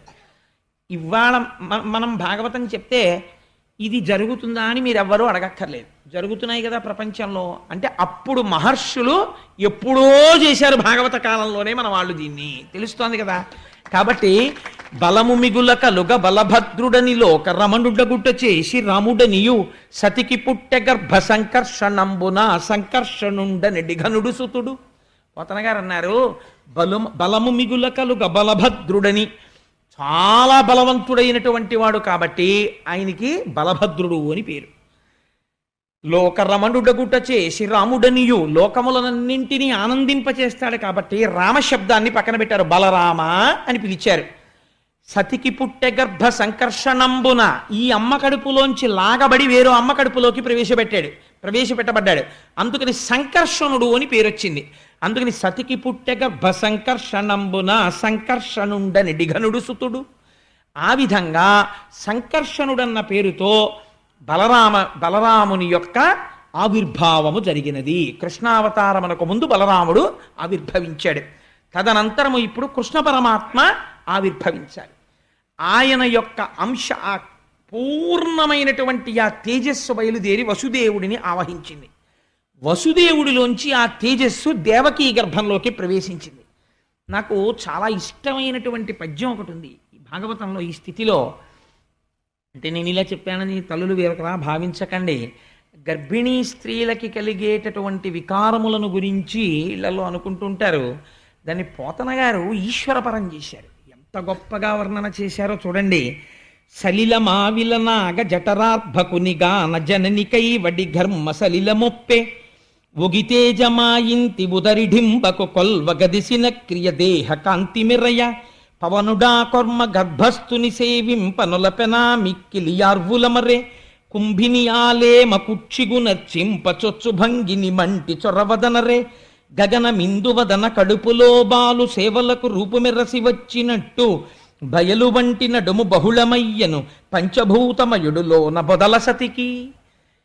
సాధారణంగా గర్భిణి అయినటువంటి స్త్రీలకి కొంచెం శరీరమునందు బరువు పెరగడం చేత చెమటలు పడుతుంటాయి తరచు. అలాగే శరీరమునందు విశేషమైనటువంటి శ్రమ చేత నిట్టూర్పులు కలుగుతుంటాయి, ఊపిరి భారంగా తీస్తుంటారు. మట్టి తినే అలవాటు కొంతమందికి ఉంటుంది. మట్టి తినాలని లేకపోతే ఏదో విచిత్రమైనటువంటి కోరికలు పుడుతుంటాయి, అది తినాలి ఇది తినాలి అని. కాబట్టి పోతన గారు అంటున్నారు, పంచభూతాలు ఉన్నాయి కదా, పృథివాపస్తేజో వాయురు ఆకాశాలు. ఇందులో నీటికి కోరిక పుట్టిందిట. ఆ కడుపులో లోకములన్నింటినీ పరిపాలించేటటువంటి పరబ్రహ్మం ఉన్నాడు. కాబట్టి మేము సేవించద్దు అని జలములు తమ అంశగా వెళ్ళి దేవకీదేవికి చెమటగా మారాయిట. అలాగే అగ్నిహోత్రం ఉంది బయట, తేజస్సు. ఈ తేజస్సు మేము వెళ్ళి స్వామిని అర్చించుకోవాలని దేవకీదేవిలో ఉన్నటువంటి తేజస్సుగా మారి మరింత ప్రౌఢమైందిట. గాలి మేము ఈశ్వరుణ్ణి సేవించాలి కదా అని బాగా లోపలికి వెళ్ళి కృష్ణ పరమాత్మకి తగిలి నమస్కరించి విట్టూర్పుగా పైకొచ్చిందిట.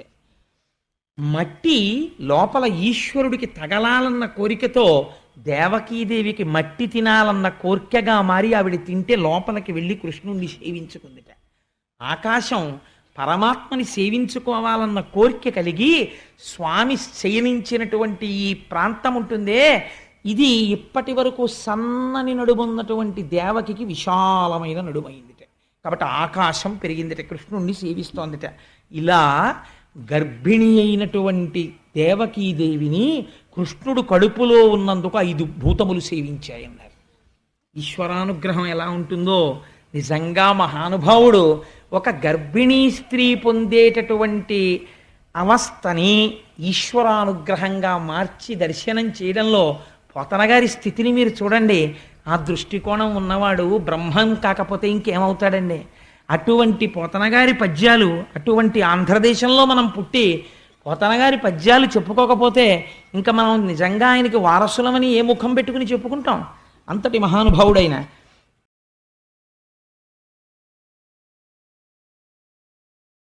కాబట్టి లోపల కృష్ణ పరమాత్మ పెరుగుతున్నారు. ఇక్కడ నేను మీకు ఒక చిన్న తత్వం గురించి ఒక మాట చెప్పాలి, లేకపోతే మీరు నా మీద కోప్పడతారు. రథంలో బయలుదేరినప్పుడు దేవకీ వసుదేవులు కంసుడు సారథ్యం చేసేటప్పుడు ఆయన మనస్సులో ఏమీ ఖేదభావన లేదు కదా, దేవకి ఎందు ప్రేమతో ఉన్నాడు. మరి అశరీరవాణి ఎందుకు పలికినది అంటే మీరు బాగా జాగ్రత్తగా గమనిస్తే మీకు ఈ తత్వం అర్థమైందనుకోండి, మీకు ఉపనిషత్తు అర్థమైనట్టు. ఏమవుతుంది అంటే ఈ కంసుడు ఎవరు? క్రిందటి జన్మలో కాలనేమి. కాలనేమి అనగా ఏమి? నేమి అంటే ఇరుసు, కాలము అంటే చక్రము. కాలం ఎప్పుడు ఆగదు కదండి, వెళ్ళిపోతూ ఉంటుంది. అది కాలచక్రం, కాలచక్రం అంటారు. ఈ పరిగెత్తే చక్రానికి ఒక ఇరుసు ఉండాలి ఆధారంగా. ఆ ఇరుసు ఉండకపోతే చక్రాలు పరిగెత్తావు. ఈ ఇరుసు ఏమి అంటే కాలనేమి అనగా కాలమనబడేటటువంటి పరిగెత్తుతున్న చక్రాలకి ఇరుసుయే కామము. కామం అనగా అస్తమానం నేను కామం అన్నప్పుడల్లా మీరు తుచ్చ కామం గురించి నేను మాట్లాడుతున్నాను అనుకోకండి. కామం అనగా కోరిక, అంతే, కోరికే. మీరు ఒక్క విషయం ఆలోచించండి. నేను ఎప్పుడో పుట్టాను, నేను ఇలాంటి హీనోపమానాలని సభలో ఉన్న ఎవరి మీద నేను ప్రయోగం చేయను, అందుకని నా మీద పెట్టుకుంటుంటాను. అంత మాత్రం చేత వీడిటువంటి నీచుడిని మీరు లోపల ఒక అభిప్రాయం పెంచుకోకండి. అది నేను ఎవరి మీద పెట్టడం నాకు ఇష్టం ఉండదు. ఈశ్వర స్వరూపమైన సభకి నమస్కారం అన్న తర్వాత నేను ఎప్పుడో పుట్టాను. పుట్టిన తరువాత నాకేం తెలియదు, నేను ఎక్కడో పడుకుని ఉండుంటాను బహుశా. కొంచెం పెద్దవాడిని అయ్యాను. నా మొదటి కోరిక ఏమి? ఎప్పుడూ మా అమ్మ గుండెల మీద పడుకోవాలి అని అయి ఉంటుంది. ఎందుకంటే అది భయాన్ని పోగొట్టే స్థానం. అమ్మ ఒళ్ళో ఉన్నా, అమ్మ గుండెల మీద ఉన్నా అస్సలు భయం ఉండదు. ఎంత గొప్పవాళ్ళు ఎత్తుకొనివ్వండి, అమ్మ లోపలికి ఎడుతుంటే అమ్మా అని చేతులు వేసేస్తాం, ఎందుకంటే అది భయరహిత స్థానము. కాబట్టి మొదటి కోరిక ఏమి? అమ్మతో ఉండుట. తర్వాత అమ్మ ఎవరిని చూపించింది? నాన్నగారిని చూపించింది. ఇప్పుడు ఏమిటి కోరిక? నాన్నగారి సైకిల్ ఎక్కడం, నాన్నగారితో వెళ్ళడం, నాన్నగారి కాళ్ళెట్టుకోవడం, నాన్నగారితో ఆడుకోవడం, నాన్నగారు హార్మోనియం వాయిస్తో పాట పాడుతుంటే పక్కన కూర్చుని వినడం, నాన్నగారు శంకర శతకంలో పద్యాలు రాసుకుంటుంటే పక్కన కూర్చుని చూస్తూ ఉండడం, నాన్నగారు ఆసువుగా శంకరుడి మీద పద్యాలు చెప్తుంటే విని పొంగిపోతూ ఉండడం. అది ఒకనాడు కోరిక. ఆ తరువాత ఏమైనది? ఏదో చదువుకోవాలని కోరిక. ఆ తర్వాత ఏమైంది? ఒక ఆవిడ్ని పెళ్లి చేసుకోవాలని కోరిక. తర్వాత ఏమైంది? ఓ 2 పిల్లలు పుడితే బాగుండు, అది ఓ కొడుకో కూతురు అయితే బాగుండు, పుట్టారు. ఆ తర్వాత ఏమైంది? వాళ్ళిద్దరూ బాగా యోగ్యులైతే బాగుండు. ఆ తర్వాత ఏమైంది? ఆ కొడుకు ఏదో ఇంజనీర్ అయితే బాగుండు, వాడు అవుతున్నాడు. ఆ తర్వాత ఏమవుతుంది? వాడికి ఒక మంచి కంపెనీలో ఉద్యోగం వస్తే బాగుండు, వస్తుంది. వాడికి నెలకి నేను గంట సేపు లెక్క పెట్టేంత డబ్బు జీతంగా వస్తే బాగుండు, వస్తుంది. నా కూతురుకు ఒక మంచి సంబంధం వస్తే బాగుండు, దాన్ని కడుపులో పెట్టుకునే అత్తారు వస్తే బాగుండు, వచ్చారు. పెళ్ళయింది, దాని కడుపున మంచి పిల్లలు పుట్టారు, వాడికి పిల్లలు పుట్టారు. అయితే నేనేం అవుతున్నాను? మీరు ఒక్కసారి ఆలోచించండి. ఈ కోర్కెల రూపంలో నా జీవిత కాలము వెళ్ళిపోతుంది కదా. ఈ కోర్కెలు కనపడుతున్నాయి. ఇప్పుడు వాట్ ఈజ్ యువర్ అచీవ్మెంట్ అని ఎవరైనా అడిగారు అనుకోండి, ఏమి సాధించారు మీరు? ఇలా చెయ్యేసుకు చెప్పండి నాకన్నారు. పుట్టానండి, పెరిగానండి, ఒక ఆవిడ్ని పెళ్ళాడానండి, 2 పిల్లల్ని కన్నానండి, వాళ్ళు చదువుకుంటున్నారండి, ఏదో ఇప్పటికి 2 లక్షలు సంపాదించానండి ఎఫ్సీలో పనిచేసి, అందులో ఇంత తినేశానండి కడుపుకి, ఏదో ఇంత బ్యాంకులో వేశాను, ఓ ఇల్లు కట్టాను, ఈ మధ్య అపార్ట్మెంట్లో ఫ్లాట్ కొనుక్కుని గృహప్రవేశం చేశాను. ఇంతకు మించి ఇన్ టర్మ్స్ ఆఫ్ డిజైర్స్ మీకున్న కోర్కెలు తీరితే సుఖములుగా, తీరని కోరికలైతే దుఃఖములుగా. ఏదో నేను డాక్టర్ అవుదాం అనుకున్నానండి, అవలేకపోయాను, అందుకు ఏడుస్తుంటాను అప్పుడప్పుడు. అసలు ఆ కోరికుంటే నేను ఉదాహరణకి చెప్తున్నాను అంతే. కాబట్టి ఇప్పుడు ఏమైంది? జీవితం అనగా తీరిన కోరికల వలన కలిగినటువంటి సుఖము ప్లస్ తీరని కోరికల వలన కలిగిన దుఃఖము ఈజ్ ఈక్వల్ టు ఇన్ని సంవత్సరముల నీ జీవితము కదా. కాబట్టి కామమే ఇరుసు, కాలమే పరువు. అయిపోయింది, పడిపోయింది శరీరం. ఏం చేశావు అని ఒకడు అడుగుతాడు. తర్వాత వాడికి జవాబుదారి. వాడు అడుగుతాడు, నీకు ఇచ్చా మనుష్య శరీరం, నీకేదో 80 సంవత్సరాలు ఆయుర్దాయం ఇచ్చా, రోజు పూజ గదిలో 8 నిమిషాలు కూర్చునేవాడివి, 8 నిమిషాల్లో 7 నిమిషాలు మళ్ళీ ఆఫీసులోనో ఫ్రెండ్స్ దగ్గర తిరిగేవాడివి మనస్సుతో, 1 నిమిషమే నా దగ్గర ఉండేవాడివి. కాబట్టి 80 సంవత్సరాల జీవితంలో నువ్వు ఊళ్ళెళ్ళి అక్కడికెళ్ళి ఇక్కడికెళ్ళి ఎగ్గొట్టేసిన పూజలు తీసేస్తే నువ్వు 80 ఏళ్ల జీవితంలో నిక్కచ్చిగా చేసిన పూజ 40 నిమిషాలు. నీకు ఎందుకు ఇవ్వాలరా మళ్ళీ మనుష్య జన్మ అంటే ఏం చెప్పని జవాబు. కాబట్టి ఏమైంది అంటే కాలము కోర్కె రూపములో పోయినది. కాబట్టి ఆ నేమి ఇరుసు కామమే కంసుడు. ఇప్పుడు ఎలా వచ్చాడు? కంసుడిగా వచ్చాడు. ఇప్పుడు ఏం చేస్తాడు? అదే అలవాటు ఆయనకి. లోపల ఉన్నవాడెవరు? దేవకీ వసుదేవులు ఉన్నారు ఇక్కడ. ఎవరా దేవకీ వసుదేవులు? వసుహు కూర్చున్నాడు, దేవుడు ఇక్కడే ఉన్నాడు. నీవారస్సూకవత్తన్వి పీతాభాస్వత్యనూపమా. ఇవాళ మా ఆఫీసులో మా స్నేహితుడు అన్నాడు, ఏమిటా బాబు ఏం చెప్పినా మళ్ళీ ఆఖరణ ఒకసారి ఇలా ఇక్కడే ఉందంటావు, నీతో ఇదో గొడవ అన్నాడు. అలాగా ఇక్కడే వసుదేవుడు కూర్చుని ఉన్నాడు. కూర్చుంటే ఆయన భార్య దేవకి. దేవకి అంటే దివ్, దివ్ అంటే ప్రకాశము. ఆ ప్రకాశము కాంతి కొడుతోంది అన్ని ఇంద్రియాలకి, జ్ఞానము అది తెలుసుకుంటోంది. ఇక్కడే ఉన్న ఆత్మ తెలుసుకోవడము ప్రకాశించడమే దేవకీ వసుదేవులు. ఉన్నది ఇది. ఇది ఉంటే నడుపుతున్నవాణ్ణి నేనని వాడు నడుపుతున్నాడు. కోరిక నడుపుతోంది కంసుడు. మనస్సు కామముగా కోరికగా రథాన్ని తిప్పుతోంది. ఈ రథాన్ని, ఈ రథంలో ఉండి ఇది తెలుసుకోవట్లేదు. ఈ రథం కోరికల కోసం తిరుగుతోంది. తిరుగుతుంటే అశరీరవాణి చెప్పింది. ఎవరి అశరీరవాణి? వేదం చెప్పింది. ఏమని చెప్పింది వేదం? నువ్వు అష్టాంగ యోగంలో 8వ మెట్టుకు చేరిన సమాధి స్థితి యందు నీ స్వస్వరూపము నీకు భాషిస్తుంది. ఇక్కడ ఉన్న ఆత్మ నీకు దర్శనమవుతుంది. అప్పుడు నీ రూపం అది, నువ్వు ఆత్మ. ఇప్పుడు నీకు ఈ ఆత్మ తెలియగానే లంపటం అంతా ఎగిరిపోతుంది. ఈ కంసుడు ఉండడు. అందుకని 8వ గర్భానికి కంసుడు చచ్చిపోతాడని చెప్పింది. వాడు ఉలిక్కి పడ్డాడు. ఈశ్వరుడు మరుగవాలి, తాను ఉండాలనుకుంటాడు. భగవంతుడి వైపుకి నడవనివ్వదు కోరిక. కాబట్టి ఏం చేస్తాడు? శివరాత్రి నాడు ఉదయం 8 అయ్యేటప్పటికి ఇక్కడ చక్కగా గోపూజ చేసుకుని, లోపల మనం అందరం అభిషేకం చేసుకుని, కుంకుమార్చన చేసుకుని, 12 గంటలకి ఇక్కడే పలహారం చేసి ఇంటికి వెళ్ళిపోయి మళ్ళీ సాయంకాలం 6ంటికి వచ్చి 12 వరకు పూజ చేసుకుందామండి అన్నాం అనుకోండి. అబ్బాయి ఎందుకండి బాబు, ఏదో శివరాత్రి ఆదివారం నాడు కలిసి వచ్చింది, ఇంట్లో శివ అనుకుంటే చాలదు ఏంటండి అంటాడు. మిగిలిన టైం ఏం చేస్తావు? టీవీ చూడాలి. అందుకు ఇదంతా 3 మాటలు శివ దేనికోసం అంటే మిగిలింది టీవీ చూడడం కోసం. కాబట్టి ఏమైంది? కంసుడు నడుపుతుంటాడు. దేవకీ వసుదేవుల్ని గుప్తం చేస్తాడు. వాళ్ళు ఉండడం ఇష్టం ఉండదు, చంపేస్తానంటుంటాడు. ఈ రహస్యం తెలియకూడదు. తెలియనివ్వకో, చంపేస్తాను 8వ గర్భం. నువ్వు అష్టాంగ సిద్ధి సమాధి స్థితి వైపుకి నడవడానికి వీల్లేదు, భగ్నం చేస్తాడు ధ్యానాన్ని. అందుకుని చంపుతానంటుంటాడు. ఇదే అశరీరావాణి పలకడం, కంసుని రథాన్ని నడపడం అంటే. కాబట్టి ఇప్పుడు ఏమైంది? అయితే అటువైపుకి వెళ్ళేవాడు వెళ్లకుండా మాంతాడా? ఎన్ని చట్రాలు బిగించినా వెళ్ళిపోతాడు. కాబట్టి ఏమైంది? దేవకీదేవిని కారాగారమునందు ఉంచాడు. ఇప్పుడు బాహ్యంలోనికి రండి. కృష్ణ పరమాత్మ లోపల పెరుగుతున్నారు. దేవకీదేవి ఖైదులో ఉంది. ఈ ఖైదులో ఉన్నటువంటి దేవకీదేవి గర్భంలో కృష్ణుడు ఉన్నాడు. ఇప్పుడు ఈ గర్భంలోకి ఎవరొచ్చి నిలబడ్డారో తెలుసా అండి? 33 కోట్ల మంది దేవతలు చతుర్ముఖ బ్రహ్మగారితో వచ్చారు. వచ్చి దేవకీదేవి కడుపులోకి వెళ్ళి నించున్నారు. ఇది గర్భశుద్ధి అంటే. ఏమి గర్భమా గర్భం, ఏమి అదృష్టమా తల్లిది. ఈ అదృష్టం ఎందుకు పొందిందో ఎదరవిందురు గాని. కాబట్టి ఇప్పుడు ఏం చేశారు? వాళ్ళందరూ స్తోత్రం చేస్తున్నారు. ఈశ్వర నీవు సత్యము, మొదటి మాట చెప్పారు. సత్యం అంటే మారనిది, ఎప్పుడూ ఉండునది. మరి ఇవాళ నువ్వు కడుపులోకి ఎందుకు వెళ్ళావు? ఇది నీ లీల. నువ్వు కోరుకుంటే అలా కనపడుతుంటావు, ఓ తల్లి కడుపున పుట్టినట్టుంటావు. కానీ యథార్థమునకు మార్పు లేని వాడివి, మార్పు ఉన్నవాడిగా కనపడుతున్నావు. మాకో మార్పులున్నాయి చేసిన కర్మ వల్ల. నీవు మార్పు లేని వాడివి, సత్యమైన వాడివి. మేము నిత్యులము కావాలంటే ఎప్పుడూ ఉండని వాళ్ళమని మాకు భయం. అమ్మో ఉంటామా ఊడిపోతామా, ఉంటామా ఊడిపోతామా అంటుంటాడు అస్తమానమును. అందుకని ఏమిటి భయం? ఉండమని కాదు, ఈ ఆత్మ నేను ఎక్కడికెడతాను, ఎప్పుడూ ఉంటాను అని స్థితి రావాలంటే, స్వస్వరూపము భాషించాలంటే నీ అనుగ్రహం ఉండాలి. అలా రాకుండా నువ్వేం చేసావో తెలుసా? ఓ పెద్ద చెట్టు పాతావు. ఆ చెట్టు ఏమిటో తెలుసా? సంసార వృక్షము. ఈ సంసార వృక్షమునకు నీవే ఆలంబనము. నీవు ఉండబట్టి ఈ సంసార వృక్షం ఉంది, నువ్వు లేకపోతే ఈ వృక్షం ఎక్కడుంది? దీనికి 2 ఫలములు, సుఖము దుఃఖము.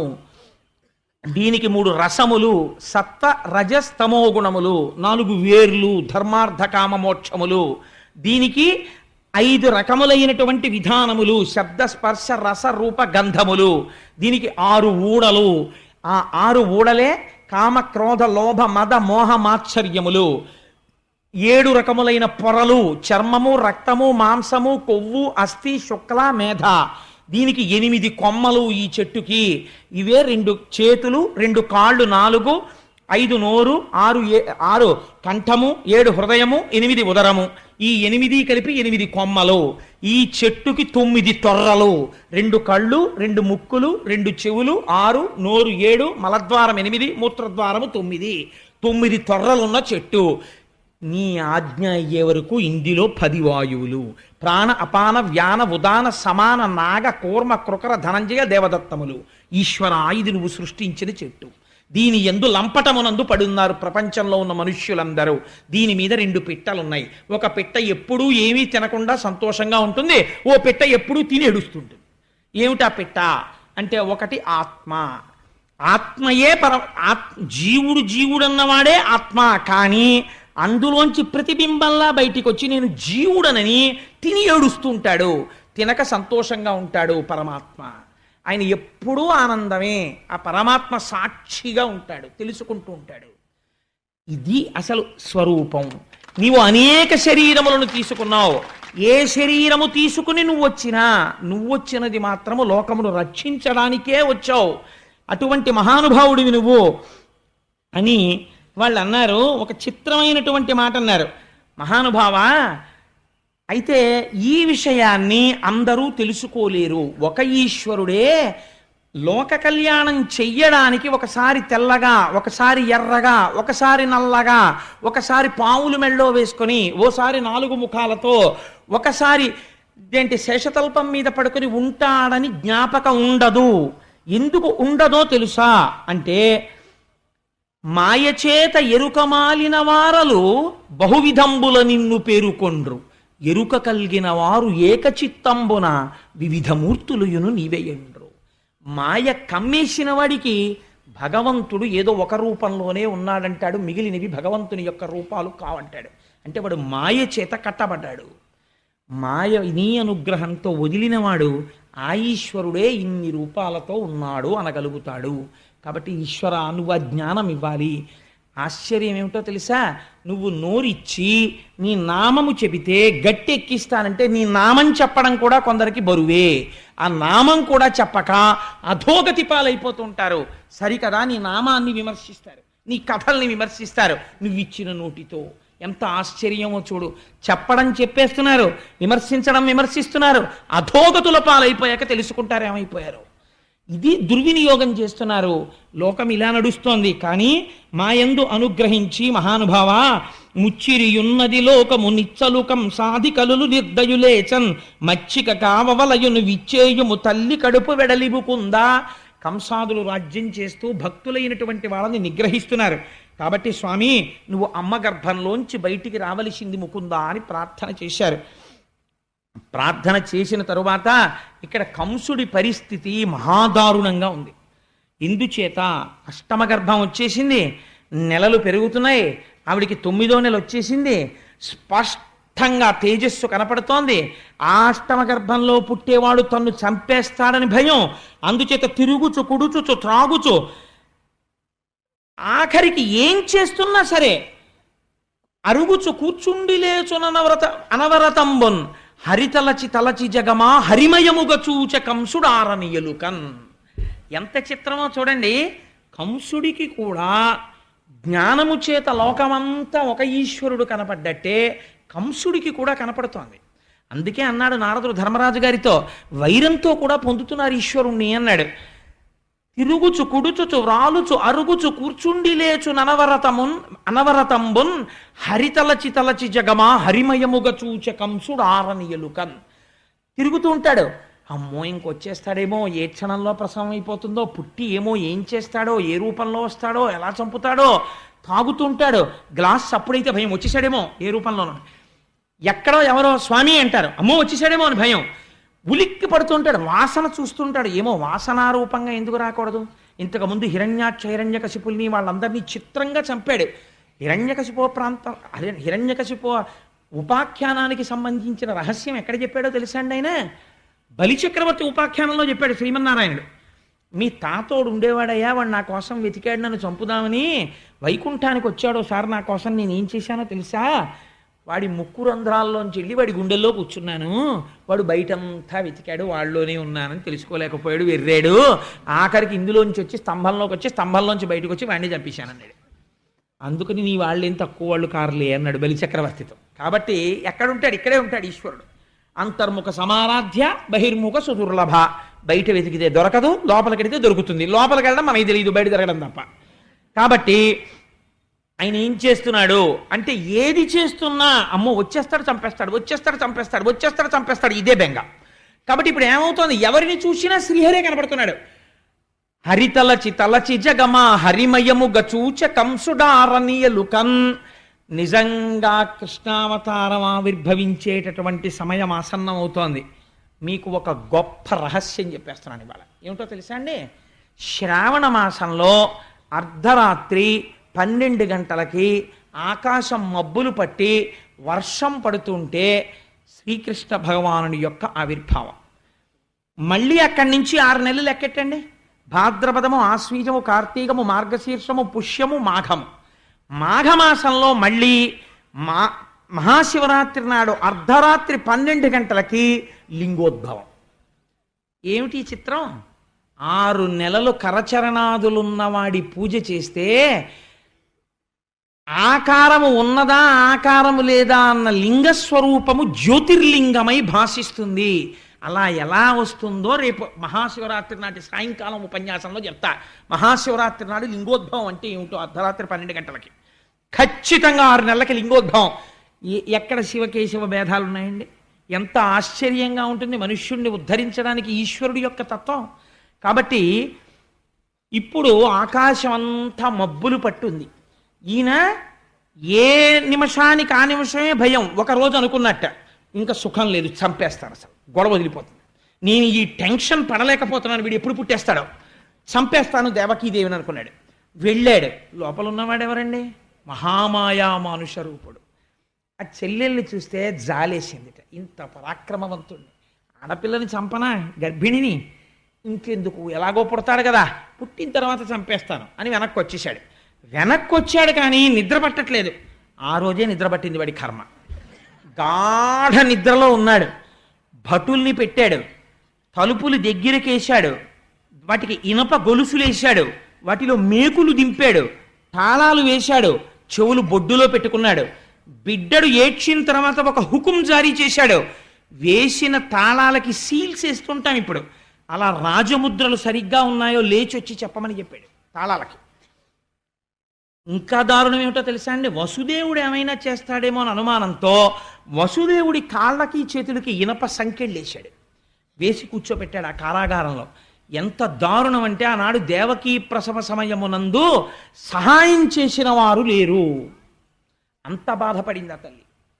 అటువంటి స్థితిలో అర్ధరాత్రి 12 గంటల వేళ జలధరదేహునాజాను చతుర్బాహు సరసీరుహక్షు విశాలవక్షు జారు గదా శంఖచక్ర పద్మ విలాసు కంఠ కౌస్తుభమణి కాంతిభాను కమనీయ కటిసూత్ర కంకణ కేయూర శ్రీవత్సలాంఛనంచిత విహారు మరుకుండల ప్రభాయుత కుంతలలలాటు వైఢూర్య మణిగణవర కిరీటు బాలు పూర్ణేందు రుచిజాలు భక్త లోకపాలు సుగుణాలవాలు కృపావిశాలు చూచి తిలకించి పులకించి చొజ్జమంది ఉబ్బి చెలరేగి వసుదేవుడు ఉత్సహించే. మహానుభావుడు శ్రీమన్నారాయణుడు ఆవిర్భవించాడు పసిపిల్లవాడి రూపంలో. ఒక్కసారి ధ్యానం చేసి నమస్కరించుకోండి. గోపాలకృష్ణ గారికి అంత సంతోషం.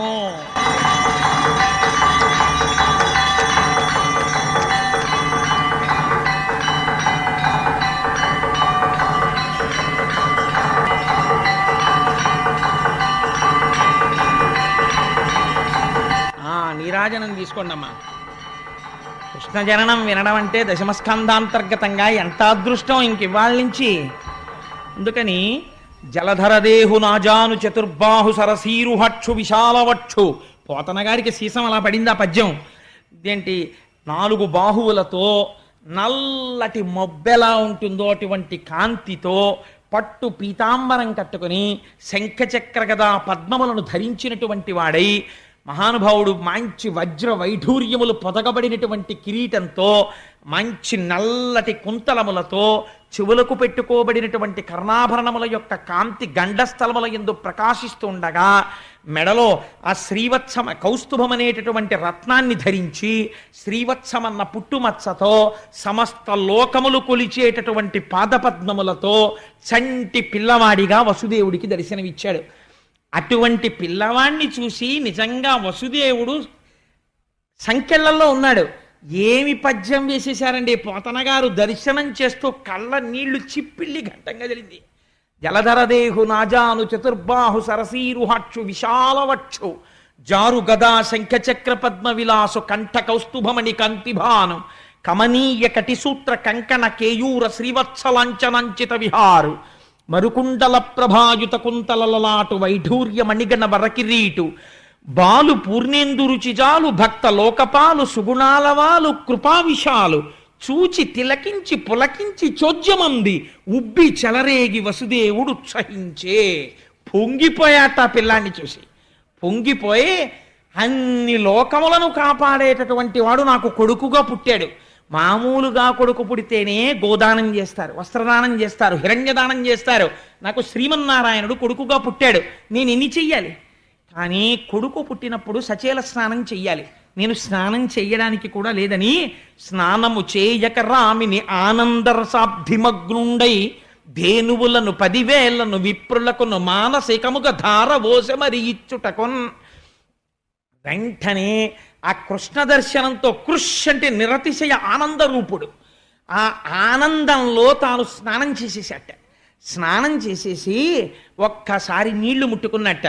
మానసికంగా 10,000 మంది బ్రాహ్మణులకు 10,000 గోవుల్ని దానం చేశాట. నేను కారాగారం నుంచి బయటికి వచ్చిన తరువాత నా మొక్కు తీర్చుకుంటాను అనుకున్నట్ట. అని స్వామిని చూసి ఒక చిత్రమైనటువంటి మాట ఒకటి అంటాడు. ఆ పిల్లవాడిని చూసన్నాడు, ఏ నిన్ను అఖిల దర్శను జ్ఞానానంద స్వరూపు సంతు నపరాధీను ని మాయా దూరుని శూనినిగా కంటి ఇట్టి చొజ్జము కలదే. ఎన్ని బ్రహ్మాండములున్నాయని మనం ఊహించగలమో అన్ని బ్రహ్మాండములలో నిండి నిబిడీకృతమై మాయకి దూరముగా ఉండగలిగి అందరినీ సాధు పురుషుల్ని కాపాడగలిగినటువంటి ఓ దేవదేవోత్తమా, నీవు నా తేజస్సుగా మారి నా భార్య యందు ప్రవేశించి నాకు కొడుకుగా పుట్టి శ్రీమన్నారాయణుడికి వసుదేవుడికి తండ్రి అన్న కీర్తిని నాకు ఇచ్చావా? ఏం ఆశ్చర్యం తండ్రి అని నమస్కరించాడు. దేవకీదేవింది, సర్వము నీలోనిదిగా సర్వాత్ముడవాత్మ వస్తు సంపన్నుడవై సర్వమయుడవగు నీకును సర్వేశ్వర లేవులోను సంధులు వెలయన్. తన కడుపున పుట్టిన కొడుక్కి తాను నమస్కరిస్తోంది.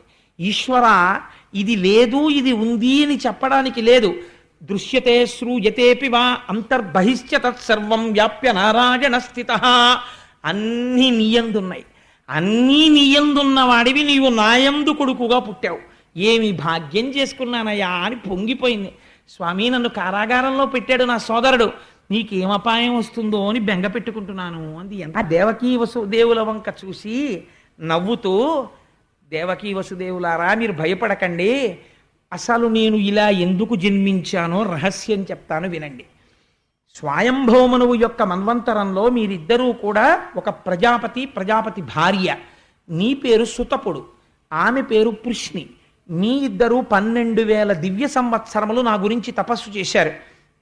ఆకులు అలములు తింటూ నేను ప్రత్యక్షం అయ్యాను. ఏం కావాలని అడిగాను. మీకు పుత్రుడి మీద వ్యామోహం ఉండిపోయింది, నీలాంటి కొడుకు కావాలి అన్నారు. నాలాంటి కొడుకు నేను తప్ప ఇంకొకడు లేడు. మీరు అంత కష్టపడి తపస్సు చేసినందుకు మీరు ఒక మాట అడిగితే నేను 3 మార్లు పుట్టాను. ఒకసారి మీకు పృష్ణి గర్భుడిగా పుట్టాను. రెండవసారి మీరు అదితి కశ్యపులుగా ఉంటే వామనమూర్తిగా పుట్టాను. ఇప్పుడు దేవకీ వసుదేవులుగా ఉండగా కృష్ణ భగవానుడిగా పుట్టాను. ఈ అవతారంలో ఒక గొప్పతనం ఉంది. అంతరార్థం తెలిసినా తెలియకపోయినా నా కథ విన్ని నన్ను స్మరిస్తూ నా గురించి చెప్పుకుంటూ మోక్షం పొందేయండి అన్నాడు. ఆనాడు ఆ అమ్మకైనా మనకైనా అదే వరం. ఆయన గురించి చెప్పుకు వింటే చాలు ఆయన వరం ఇస్తాడు. కాబట్టి అటువంటి వాడై అర్ధరాత్రి 12 గంటలకి జన్మించాడు. జన్మిస్తే చిత్రం ఏమిటంటే ఈ మాటలు చెప్పిన తరువాత ఒక రహస్యం చెప్పాడు. ఇదే సమయమునందు యమునా నదికి ఆవలి ఒడ్డున ఉన్న నందవ్రజంలో నా యొక్క శక్తి స్వరూపమైన యోగమాయాదేవి యశోదాదేవి యొక్క గర్భమునందు జన్మించింది ఆడపిల్లగా. నువ్వు బయలుదేరి, ఇది ద్యోతకమైంది మనస్సులో, బాహ్యమునందు చెప్పలేదు, నువ్వు నన్ను పట్టుకుని తీసుకువెళ్ళి ఆ యశోదాదేవి పక్కన పడుకోపెట్టి మళ్ళీ అక్కడ నుంచి ఆడపిల్లని తెచ్చి దేవకి పక్కన పడుకోపెట్టు అని. వెంటనే వసుదేవుడి చేతికి ఉన్నటువంటి కాళ్ళకి ఉన్నటువంటి సంకెళ్ళు ఊడిపోయి ఈ పిల్లవాణ్ణి తీసి గుండెల మీద పెట్టుకున్నాడు. చాలామంది తల మీద పెట్టుకున్నాడు అంటారు. పోతన గారి భాగవతంలో గుండెల మీద పెట్టుకున్నాడు అనే ఉంది వచనంలో. గుండెల మీద పెట్టుకుని ద్వారం దగ్గరికి వెళ్ళాడు. ద్వారానికి ఇనప గొలుసులున్నాయి, మేకులున్నాయి, తాళాలున్నాయి, ఊడిపోయాయి. కంసుడితో సహా అందరూ గుర్రు పెట్టి నిద్రపోతున్నారు. బయటికి వచ్చాడు. తప్పుకోవడానికి వీలు లేకుండా ఇక్కడ నిలబడిన వాడు ముఖ్యద్వారంలోకి కనపడే ఏర్పాటు చేశాడు. ఒక్కొక్క ద్వారం దాటుతున్నాడు. వెనక పడగలు పట్టి శేషుడు వస్తున్నాడు. ఆయన మీద నీడ పట్టి ఈ తలుపులు శేషుడు వేసేస్తున్నాడు. దాటి బయటికి వచ్చాడు. ఆకాశమంతా నల్లటి మబ్బు పట్టుంది, గాఢాంధకారం, శ్రావణమాసం, వర్షం పడుతోంది. శేషుడు పడగలు పట్టి ఆచ్ఛాదించాడు. యమున దగ్గరికి వెళ్ళారు. విపరీతమైన వేగంతో ప్రవహిస్తోంది.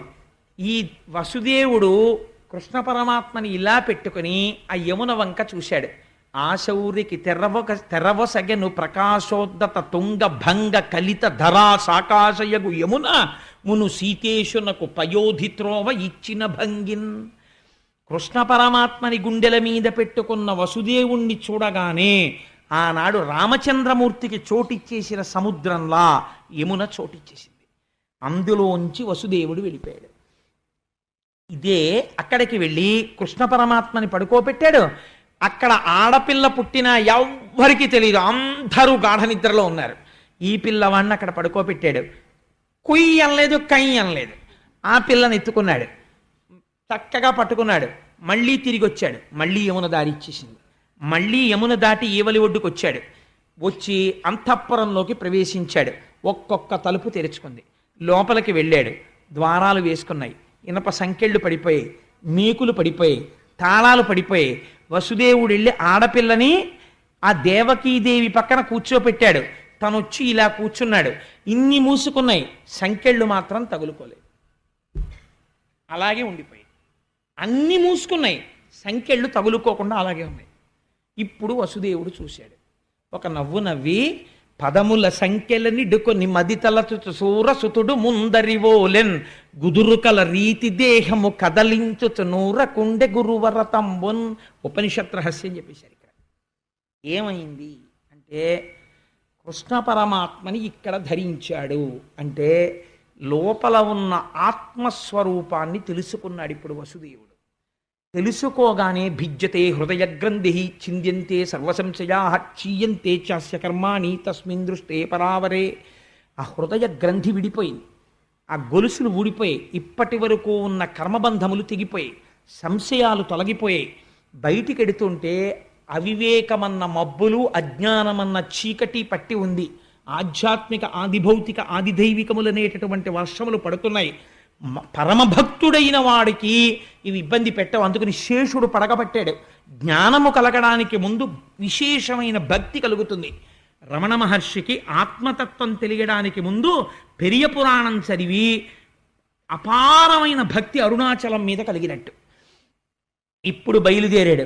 యమున దారిచ్చింది. యమున దారివ్వడం అంటే ఏమిటో తెలుసా అండి? సూర్యుడికి ఒక కొడుకు, ఒక కూతురు. కొడుకు యముడు, కూతురు యమున, ఇద్దరూ ఆగరు. యమున కాలస్వరూపం, ప్రవహించి వెళ్ళిపోతుంది, వెనక్కి రాదు. కాలం వెళ్ళిపోతుంది, ఎవరి కోసం ఆగదు. నేను భాగవతం వినలేనంటే అదేం ఆగదు, వెళ్ళిపోతుంది, వెనక్కి రాదు.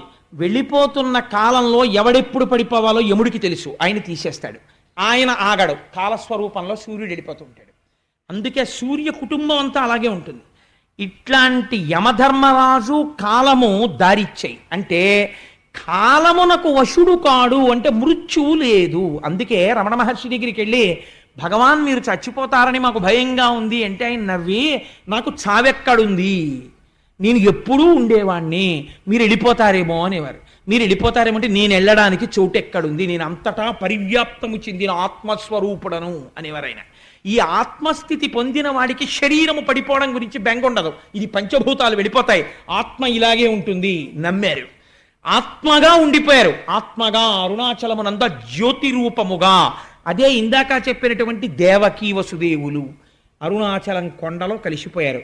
కానీ దేహము పడిపోయేంత వరకు జ్ఞాని రోగము దీనికి వస్తే సాక్షిగా ఉంటాడు. మనం రోగం వస్తే దాంతో తాదాత్మ్యత చెందుతాం. దాన్ని కూడా సాక్షిగా గమనిస్తాడు, ఆ రోగాన్ని కూడా సాక్షిగా ఉంటాడు, తనంత తాను శరీరం పడిపోయే వరకు. కాబట్టి ఇప్పుడు ఆయన ఉన్నాడా లేడా? అందరిలాగే ఆయన తిరుగుతారు, అందరిలాగే ఆయన ఓ కర్రట్టుకుంటారు, ఓ గోచి పెట్టుకుంటారు, తిరుగుతూ ఉంటారు. ఆయన ఉన్నట్టా లేనట్టా అంటే ప్రారంధమైపోయేంత వరకు ఈ శరీరం వచ్చేసింది కాబట్టి అది పడిపోయే వరకు శరీరం ఉంటుంది. కాబట్టి తగిలించుకున్న బంధనాలివి ఆ ఉండడం. అంతేకాని తగులుకున్న బంధనాలు కావు. తగులుకున్న బంధనాలు మనకి రాదు విడిపించుకోవడం. తగిలించుకున్న బంధనాలు జ్ఞానివి. అందుకని ఆయన తగిలించుకుని పూర్వం ఎలా ఉన్నాడో అలాగే ఉన్నట్టున్నాడు. ఎవ్వరికీ తెలియదు. అతను ఒకసారి గుండెల మీద పెట్టుకుని యమునని దాటి వెనక్కి వచ్చాడు. అందుకే ఆడపిల్ల నొదలమని వసుదేవుడు ఏడవడు, దేవకి ఏడుస్తుంది. కాబట్టి ఇంకా మోహం ఎవరిని పట్టింది అంటే విష్ణుమాయ దేవకి యందు ఉన్నది. తల్లి కాబట్టి ఉండాలి, లేకపోతే కంసుడికి అనుమానం వస్తుంది. ఇప్పుడు ఏమైంది? ఈ ఆడపిల్ల ఏడ్చింది. ఏడిస్తే వీళ్ళందరూ లేచారు. ఇది వీళ్ళ ప్రజ్ఞ అనుకుంటున్నారు. ఇది విచిత్రం. వీళ్ళు లేచి అమ్మ పిల్ల పుట్టిందిరా అన్నారు. ముందేం చూశారు? తాళం కప్పల మీద రాజముద్ర చూశారు, ఉన్నది. కాబట్టి లోపల వాళ్ళు ఎక్కడికి వెళ్ళలేదు. ఆత్మదర్శనమైన వాడికి పైన మార్పు ఏమీ ఉండదు. రమణ మహర్షికి ఆత్మదర్శనం అయిపోయిన తర్వాత నల్లట ఆయన తెల్లగా అయిపోవడమో, తెల్లట ఆయన ఆకుపచ్చగా అయిపోవడమో అలా ఏమి ఉండదు. అప్పుడు ఇప్పుడు ఒకలాగే ఉంటారు, కానీ లోపల మాత్రమే తెలుస్తుంది వారికి. కాబట్టి బయట నుంచి చూసేవాడికి ఏమైనా తెలుస్తుందా? అనుమానమే మిగులుతుంది అంతే. ఆత్మదర్శనం అయిందా అండి నిజంగానో అని అనుమానం. కాబట్టి ఏమవుతుంది అంటే ఆ మహానుభావుడు అలా కూర్చుని ఉన్నాడు. వీళ్ళు ఏడుపు విని పరిగెత్తుకుంటూ కంసుడికి వెళ్ళి చెప్పారు. చెప్పగానే వాడు నిద్రపోతున్నవాడు జుట్టు విరబోసుకుని పరిగెత్తుకొచ్చాడు. వచ్చి తాళాలు తీశాడు. తీస్తే పాపం పిచ్చి తల్లి కదా దేవకీదేవి, ఈ ఆడపిల్ల ఏడుస్తుంటే ఆవిడ్ని విష్ణుమాయ కప్పేసింది. ఈ ఆడపిల్ల తన పిల్లే తనే రక్షించుకోవాలనుకుంటోంది. అనుకుని అన్నగారికి కనపడకుండా పమిటలో పెట్టేసుకుంది. ఆ పిల్లని పెట్టేసుకుని గుండెలకి దగ్గరగా హత్తేసుకుని అసలు ఆడపిల్లో మగపిల్లవాడో తెలియకుండా దగ్గరికి పెట్టేసుకుని కాళ్ళు పైకెత్తేసి ఏడుస్తోంది. ఏమని అంటే అది పోతన గారికే చెల్లింది ఆ దర్శనం. అన్న శమింపు మన్న తగదల్లుడు కాడిది మేన కోడలవు మన్నన చేయు మన్న విను మానిని చంపుట రాచపాడి కాదన్న సుకీర్తివై మన గదన్న మహాత్ములు పోవు త్రోవ పోవన్న భవత్ సహోదరి కదన్న నిను శరణంబు వేడదన్. ఒకటికి 10 మాటలు అన్నయ అన్నయ అన్నయ అన్నయ అంటుంది. వాడి మనసు కరుగుతుందని. అన్న శమింపు మన్న తగదల్లుడి కాడిది మేన కోడలవు. అన్నయ్య ఇది ఏంటి మేనల్లుడు కాడన్నయ్యా, చంపేయడానికి మేనకోడలన్నయ్యా, నన్ను నమ్మన్నయ్యా. 7గురిని చంపేశావన్నయ్యా, ఇప్పుడు 6గురిని చంపేశావు, 7వది గర్భస్రావం అయిపోయింది. ఇది ఆడపిల్ల, ఇంటికి ఆడబడుచు, నీకు కోడలు, నువ్వు మన్నన చెయ్యాలన్నయ్యా. మహాత్ములు పోవు త్రోవ పోవన్న పసిపిల్ల ఆడదాన్ని చంపాడన్న అపఖ్యాతి నువ్వు కట్టుకోకన్నయ్యా, విడిచిపెట్టన్నయ్యా, ఈ పిల్లనైనా బతకని అన్నయ్యా అని చెప్పి పాపం ఏడుస్తోంది. ఏడుస్తూ ఇంతమందిని చంపేశావు కదా, కనీసం నాకు పుత్రుడు నీ బ్రతుకు నాకు శత్రుండని వింటి కాన సమయింపతగున్ పుత్రులకు నోచనైతి ని పుత్రీదానంబు చేసి పుణ్యము కనవే. అన్నయ్య కొడుకులు పుడితే నిన్ను చంపేస్తారని చంపేశావు, నేనేమనలేదు. ఇది ఆడపిల్ల, నేను నా కూతురు దక్కిందని నేను అనుకోను. మా అన్నయ్య నాకు పుత్రిక దానం చేశాడని చెప్పుకు బతుకుతానన్నయ్య, వదిలేయన్నయ్య, ఆడపిల్లను వదిలేయన్నయ్య అని ఏడుస్తోంది. కళ్ళకి కట్టించి క్యాన్వాస్ మీద గీశారండి అక్షరాలతో పోతన గారు. అది ఆయన రచనా ప్రౌఢిమ. వీడు మహోగ్రతతో సోదరిని నిందించాడు. నిందించి అటు వెతికి ఇటు వెతికి ఆ పసిపిల్ల యొక్క 2 కాళ్ళు పట్టుకుని లాగేశాడు. లాగేసి గిర్ర గిర్ర గిర్ర గిర్ర తిప్పి బండకేసి కొట్టాడు. కొడితే ఈ పిల్ల బండకి తగలడం మాని పైకి వెళ్ళిపోయింది, ఆకాశంలోకి వెళ్ళిపోయి దివ్యమైనటువంటి రథమునందు ఆరూఢి అయి అక్కడ కూర్చునుంది. అటు నుంచి విమానాల్లో ఇంతమంది దేవతలందరూ వచ్చి నిలబడ్డారు. శ్రీమన్నారాయణుడు వరం ఇచ్చాడు, నిన్ను 14 నామాలతో పిలుస్తారు. దుర్గా, భద్రకాళి, విజయ, వైష్ణవి, కుముద, చండిక, కృష్ణ, మాధవి, కన్యక, మాయ, నారాయణి, ఈశాన, శారద, అంబిక. భాగవతాంతర్గతంగా ఈ 14 నామాలు ఎవరు వింటున్నారో ఆ విన్న వాళ్ళందరికీ ఏతించి చూచి చెలగుచు, అలాంటి వాళ్ళకి, నిన్ను చూసిన వాళ్ళకి, నామం విన్న వాళ్ళకి, పేరు పలికిన వాళ్ళకి దేశంలో నువ్వు ఎక్కడెక్కడున్నా నీకు రక్షించడం తప్ప ఇంకోటి తెలియదు, అలా రక్ష చేస్తావన్నావు అన్నారు. అందుకని ఆ తల్లి ఆకాశంలో నిలబడింది. దేవతలు, యక్షులు, గంధర్వులు, కిన్నెరులు, కింపురుషులు వచ్చి పాటలు పాడుతూ తల్లికి అగరుధూపాలు సమర్పిస్తున్నారు, నైవేద్యాలు సమర్పిస్తున్నారు. ఈ తల్లి ఇవన్నీ తీసుకుని కిందనున్న కంసుడి వంక చూసి ఒక మాట అంది. తెంపరివై బొరింబొరిని దేవకి బిడ్డల చిన్ని కుర్రలం చంపితివి, శిరోజిదియు బీరమే రల మీద నన్నొంపితివి. ఓరి దుర్మార్గుడా, పిల్లలందరినీ తీసుకుని రాళ్లకేసి కొట్టి చంపావు, నన్ను కూడా కొట్టాలని ప్రయత్నం చేశావు. నా సరసంజనించి నిన్ను చంపెడి వీరుడొక్కడు, ప్రవృద్ధిని పొందెడివాడు దుర్మతి. నాతో పాటు పుట్టి నిన్ను చంపేటటువంటి వాడు వేరొక చోట పెరుగుతున్నాడు, నువ్వు చచ్చిపోవడం ఖాయం అని చెప్పి దేవతలు సేవిస్తుండగా తల్లి వెళ్ళిపోయింది. ఈశ్వరుడిది నిర్భయత్వం. మరణం కోసం భయపడుతూ ఎంతకాలం సత్యాన్ని ఎప్పటికీ సత్యం తెలుసుకోగలుగుతాడు. కాబట్టి ఆ తల్లి వెళ్ళిపోయింది. వెంటనే కంసుడిలో ఉన్న గమ్మత్తు చూడండి. ఆయన పరిగెత్తుకుంటూ దేవకీ వసుదేవుల దగ్గరికి వచ్చాడు. వచ్చి, చూశావా బావా ఆశ్చర్యం, నువ్వేమంటావు? రేపు పొద్దున్న నీ 6 పిల్లల్ని నేను చంపేశానంటావు. నేనా చంపినవాడిని? ఆ రోజు నువ్వు చెప్పావే, ఎవరి కర్మ వారికి తీసుకొస్తా. ఆ 6 పిల్లల కర్మ ఉంది. నా దురదృష్టం ఏమిటంటే వాళ్ళ మరణానికి నేను హేతు అయ్యాను. నిజంగా నేను చంపగలిగిన వాడిని అయితే బావా, నేను ఇలా గిర్రని తిప్పి కొట్టినప్పుడు ఈ ఆడపిల్లని చంపాలి కదా, మరి ఈ పిల్ల చూడు ఎగిరిపోయింది. పైగా నన్ను చంపేవాడు ఎక్కడో పుట్టేట. అనవసరంగా నేను మిమ్మల్ని వేధించాను బావా, ఏమనుకోకే, నన్ను క్షమించే అంటున్నాడు. కానీ మనసులో అనుమానమే. తొట్టుపడుతూ వాళ్ళిద్దరికీ నమస్కారం చేసి తాళం తీసి, బావా మీరు మీ ఇంటికి వెళ్ళిపోయి సంతోషంగా ఉండండి అన్నాడు. అని చెప్పి పంపించేశాడు వాళ్ళని. పంపించేస్తే అవతల నందవ్రజంలో ఒక ఆశ్చర్యకరమైనటువంటి సంఘటన జరిగింది. ఆయన మహానుభావుడు కృష్ణ పరమాత్మ అక్కడ ఆవిర్భవించి ఉన్నారు. అక్కడ నందవ్రజంలో ఉన్న వాళ్ళందరికీ తెలివొచ్చింది. ఒక్కసారి తెలివొచ్చి వాళ్ళు లేచి చూశారు. చూసి, ఏమిట్రా పిల్లాడు పుట్టాడు అనుకున్నారు. ఆ పిల్లవాడేమీ ఏడవలేదు. కానీ పొంగిపోయింది యశోద. ఎంత అదృష్టం, ఇన్నాళ్ళకి నాకు కొడుకు పుట్టాడు అనుకుంది. ఈ వార్త నందవ్రజంలో ఉన్న వాళ్ళందరూ పరమసాత్వికులై ప్రేమమూర్తులై ఉంటారు. మధురలో ఉన్న వాళ్ళు కృష్ణుడు వచ్చేంత వరకు రాజసగుణంతో ఉంటారు. మధురంగా తిప్పుతుంది మనస్సు. అందుకని మధురకి కంసుడు నాయకత్వం ఉన్నంతసేపు ఆ మధుర మనమెవ్వరం వెళ్ళి నిలబడే మధురగా ఉండదు. నందవ్రజం భగవద్భక్తులతో నిండి ఉంటుంది, గోవులతోటిని. అందుకని అక్కడ ఉన్న వాళ్ళకి అమాయకత్వం ఏమీ తెలియదు. వాళ్ళు పొంగిపోయారు. ఏమని? ఏమి నోమ ఫలమో ఇంత ప్రొద్దొక వార్త వింటిమ బలలా రవీనులరా, మన యశోద చిన్ని మగవాని కననట చూచివత్తమమ్మ సుధతులార. చక్కనివాడు చిక్కినాడు, నల్లనివాడు దక్కినాడు, ఏ పూర్వ పుణ్యమో ఏ నోము ఫలమో అంటారు వాళ్ళు. ఈ గోపకాంతలకి సంతోషం. ఇన్నాళ్ళకి మళ్ళీ మనం విన్నాం, ఎప్పటి నుంచో కొడుకుల్లేరని బెంగ పెట్టుకుంది యశోద. ఇన్నాళ్ళకి కొడుకు పుట్టాడు. ఎటువంటి కొడుకు? ఏమి నోమ ఫలము ఇంత ప్రొద్దొక వార్త వింటిమ అబలలా రవీనులరా, మన యశోద చిన్న మగవానిక నిన్నట. ఆ పద్యంలో అందం చూడండి. పలికెటిది భాగవతమట, పలికించు విభుండు రామభద్రుండట. చిన్ని మగవానికనినట ఏమిటండి? చిన్ని మగవాణ్ణి కనకపోతే పెద్ద మగాడిని కంటారేంట? అందుకని వాళ్ళు మాట్లాడేటప్పుడు అలాగే మాట్లాడతారు. అందుకని మన యశోద చిన్న మగవానికనినట చూచివత్తమమ్మ సుధతులారా అని అక్కడికి వెళ్ళారు. వెళ్ళేటప్పుడు పోతన గారు ఒక అద్భుతమైనటువంటి లైవ్ టెలికాస్ట్ ఒకటి ఇచ్చారండి. వీళ్ళందరూ పరిగెత్తుకుంటూ ఆ యశోద ఉన్నటువంటి గృహానికి వెళ్ళారట. ప్రసూతి గృహంలోకి మగవాళ్ళు వెళ్ళరు, ఆడవాళ్ళు వెడతారు. అందుకని ఆడవాళ్ళందరూ లోపలికి వెళ్ళారు. ఎంత తొందరతో వెళ్ళారంటేట, మనం తొందరగా వెళ్ళి చూడాలి, కొడుకు పుట్టేట యశోదకి అని పరుగు పరుగున వెళ్ళిపోయారట. వెళ్ళిపోయి వేడుకతోడ క్రొమ్మడులు వీడ కుచోపరిహార రేఖలల్లాడ కపోల పాలికల హాటక పత్ర రుచుల్ వినోదనంబాడ పటాంచలంబులసియాడగ చేరి యశోద ఇంటికిన్ జేడియలేగి చూచి రొగ జిష్ణుని విష్ణుని చిన్ని కృష్ణుని.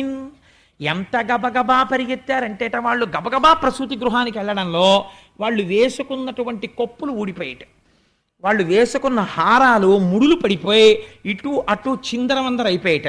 వాళ్ళందరూ బయటికి వచ్చి నిలబడి లోపల ఉన్న పిల్లాన్ని చూసి వచ్చారు. వీళ్ళకా కొడుకు పుట్టింది, యశోదకు పుట్టాడు. కానీ వీళ్ళేం చేస్తున్నారో తెలుసా అండి? ఆనందం. ఏతించి చూచి చెల్లగుచ్చు నేతుల పెరుగులను పాల నీళ్లను వెన్నన్ ప్రీతి వసంతములాడిరి ఏతరుల ఈ సరస భాషల సగన్గొల్లల్.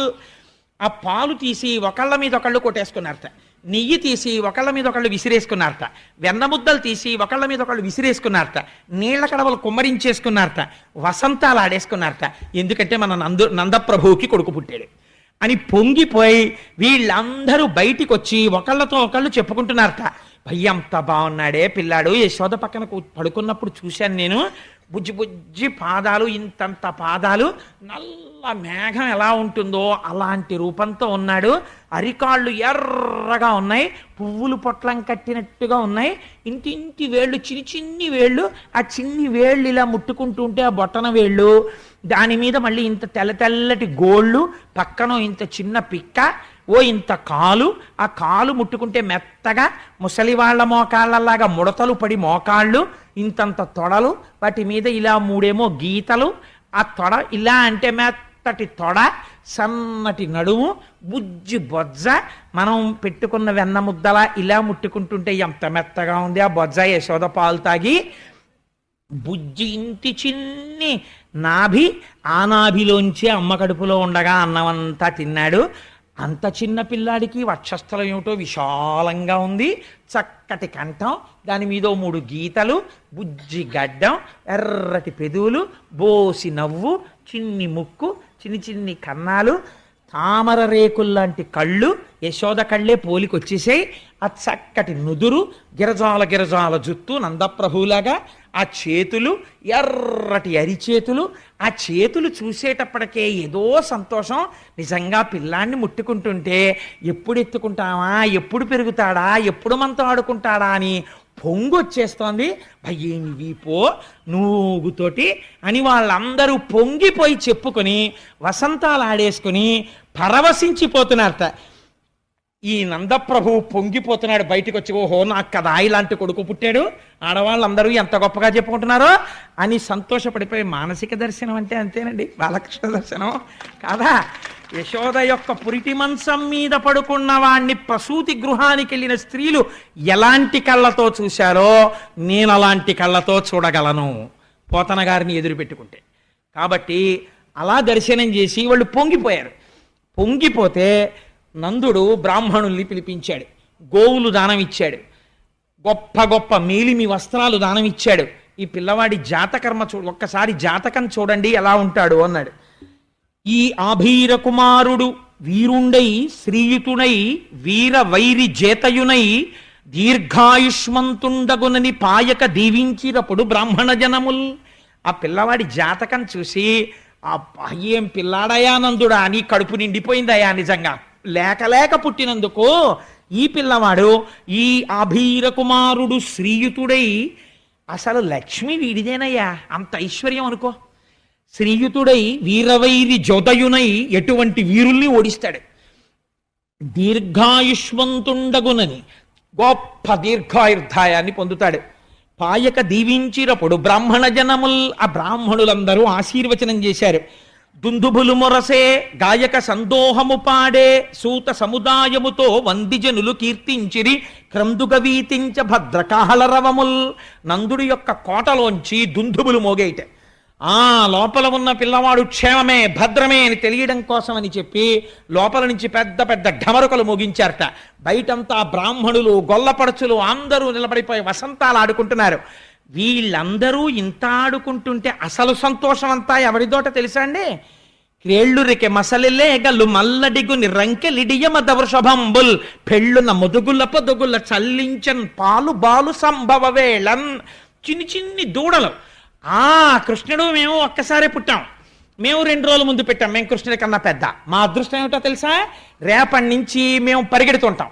మేము పరిగెడుతుంటే వెనకాతల కొమ్ము బూర పట్టుకుని మహర్షులు దర్శనం చెయ్యనటువంటి పాదపద్మములు ఉన్నటువంటి మహాపురుషుడు ఆయన మా వెనకాల పరిగెడుతుంటాడు. ట్రర్ అంటుంటాడు, ఆపుతుంటాడు.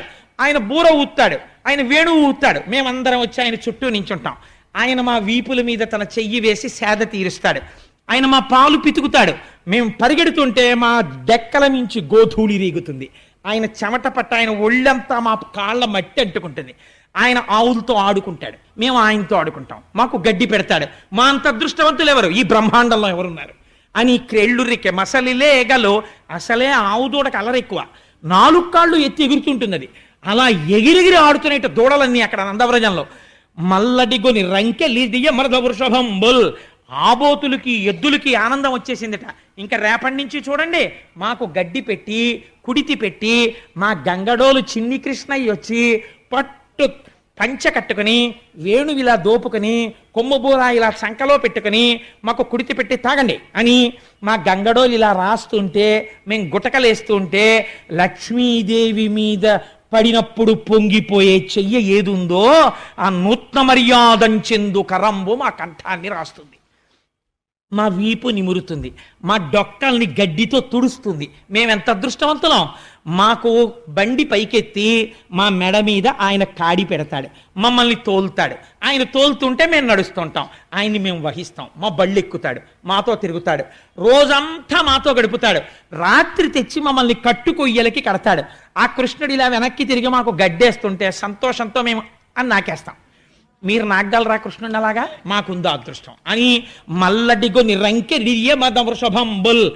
ఆ పెద్ద పెద్ద ఎద్దులు ఆకాశం వంక చూసి అంబా అని పెద్ద అరుపులు అరిచాయిట.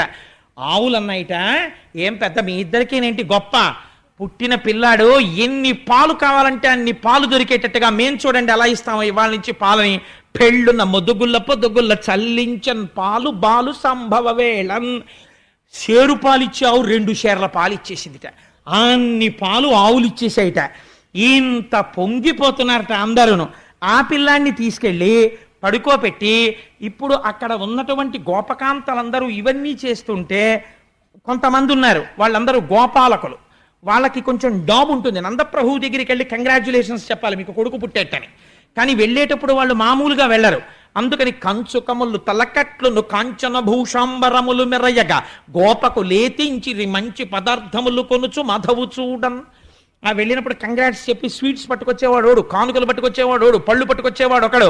కంచుకములు తలకట్లను ప్రభు ఇంటికి వెళ్తున్నారు కదా మరి, అందుకని మంచి డాబుగా తలకాయలకి మంచి పాగాలు చుట్టారట, మంచి కంచుకాలు వేసుకున్నారట, మంచి మంచి ఆభరణాలు వేసుకున్నారట, ఉన్న వాటిల్లో పెద్దంచు పట్టుపంచెలు కట్టుకున్నారట.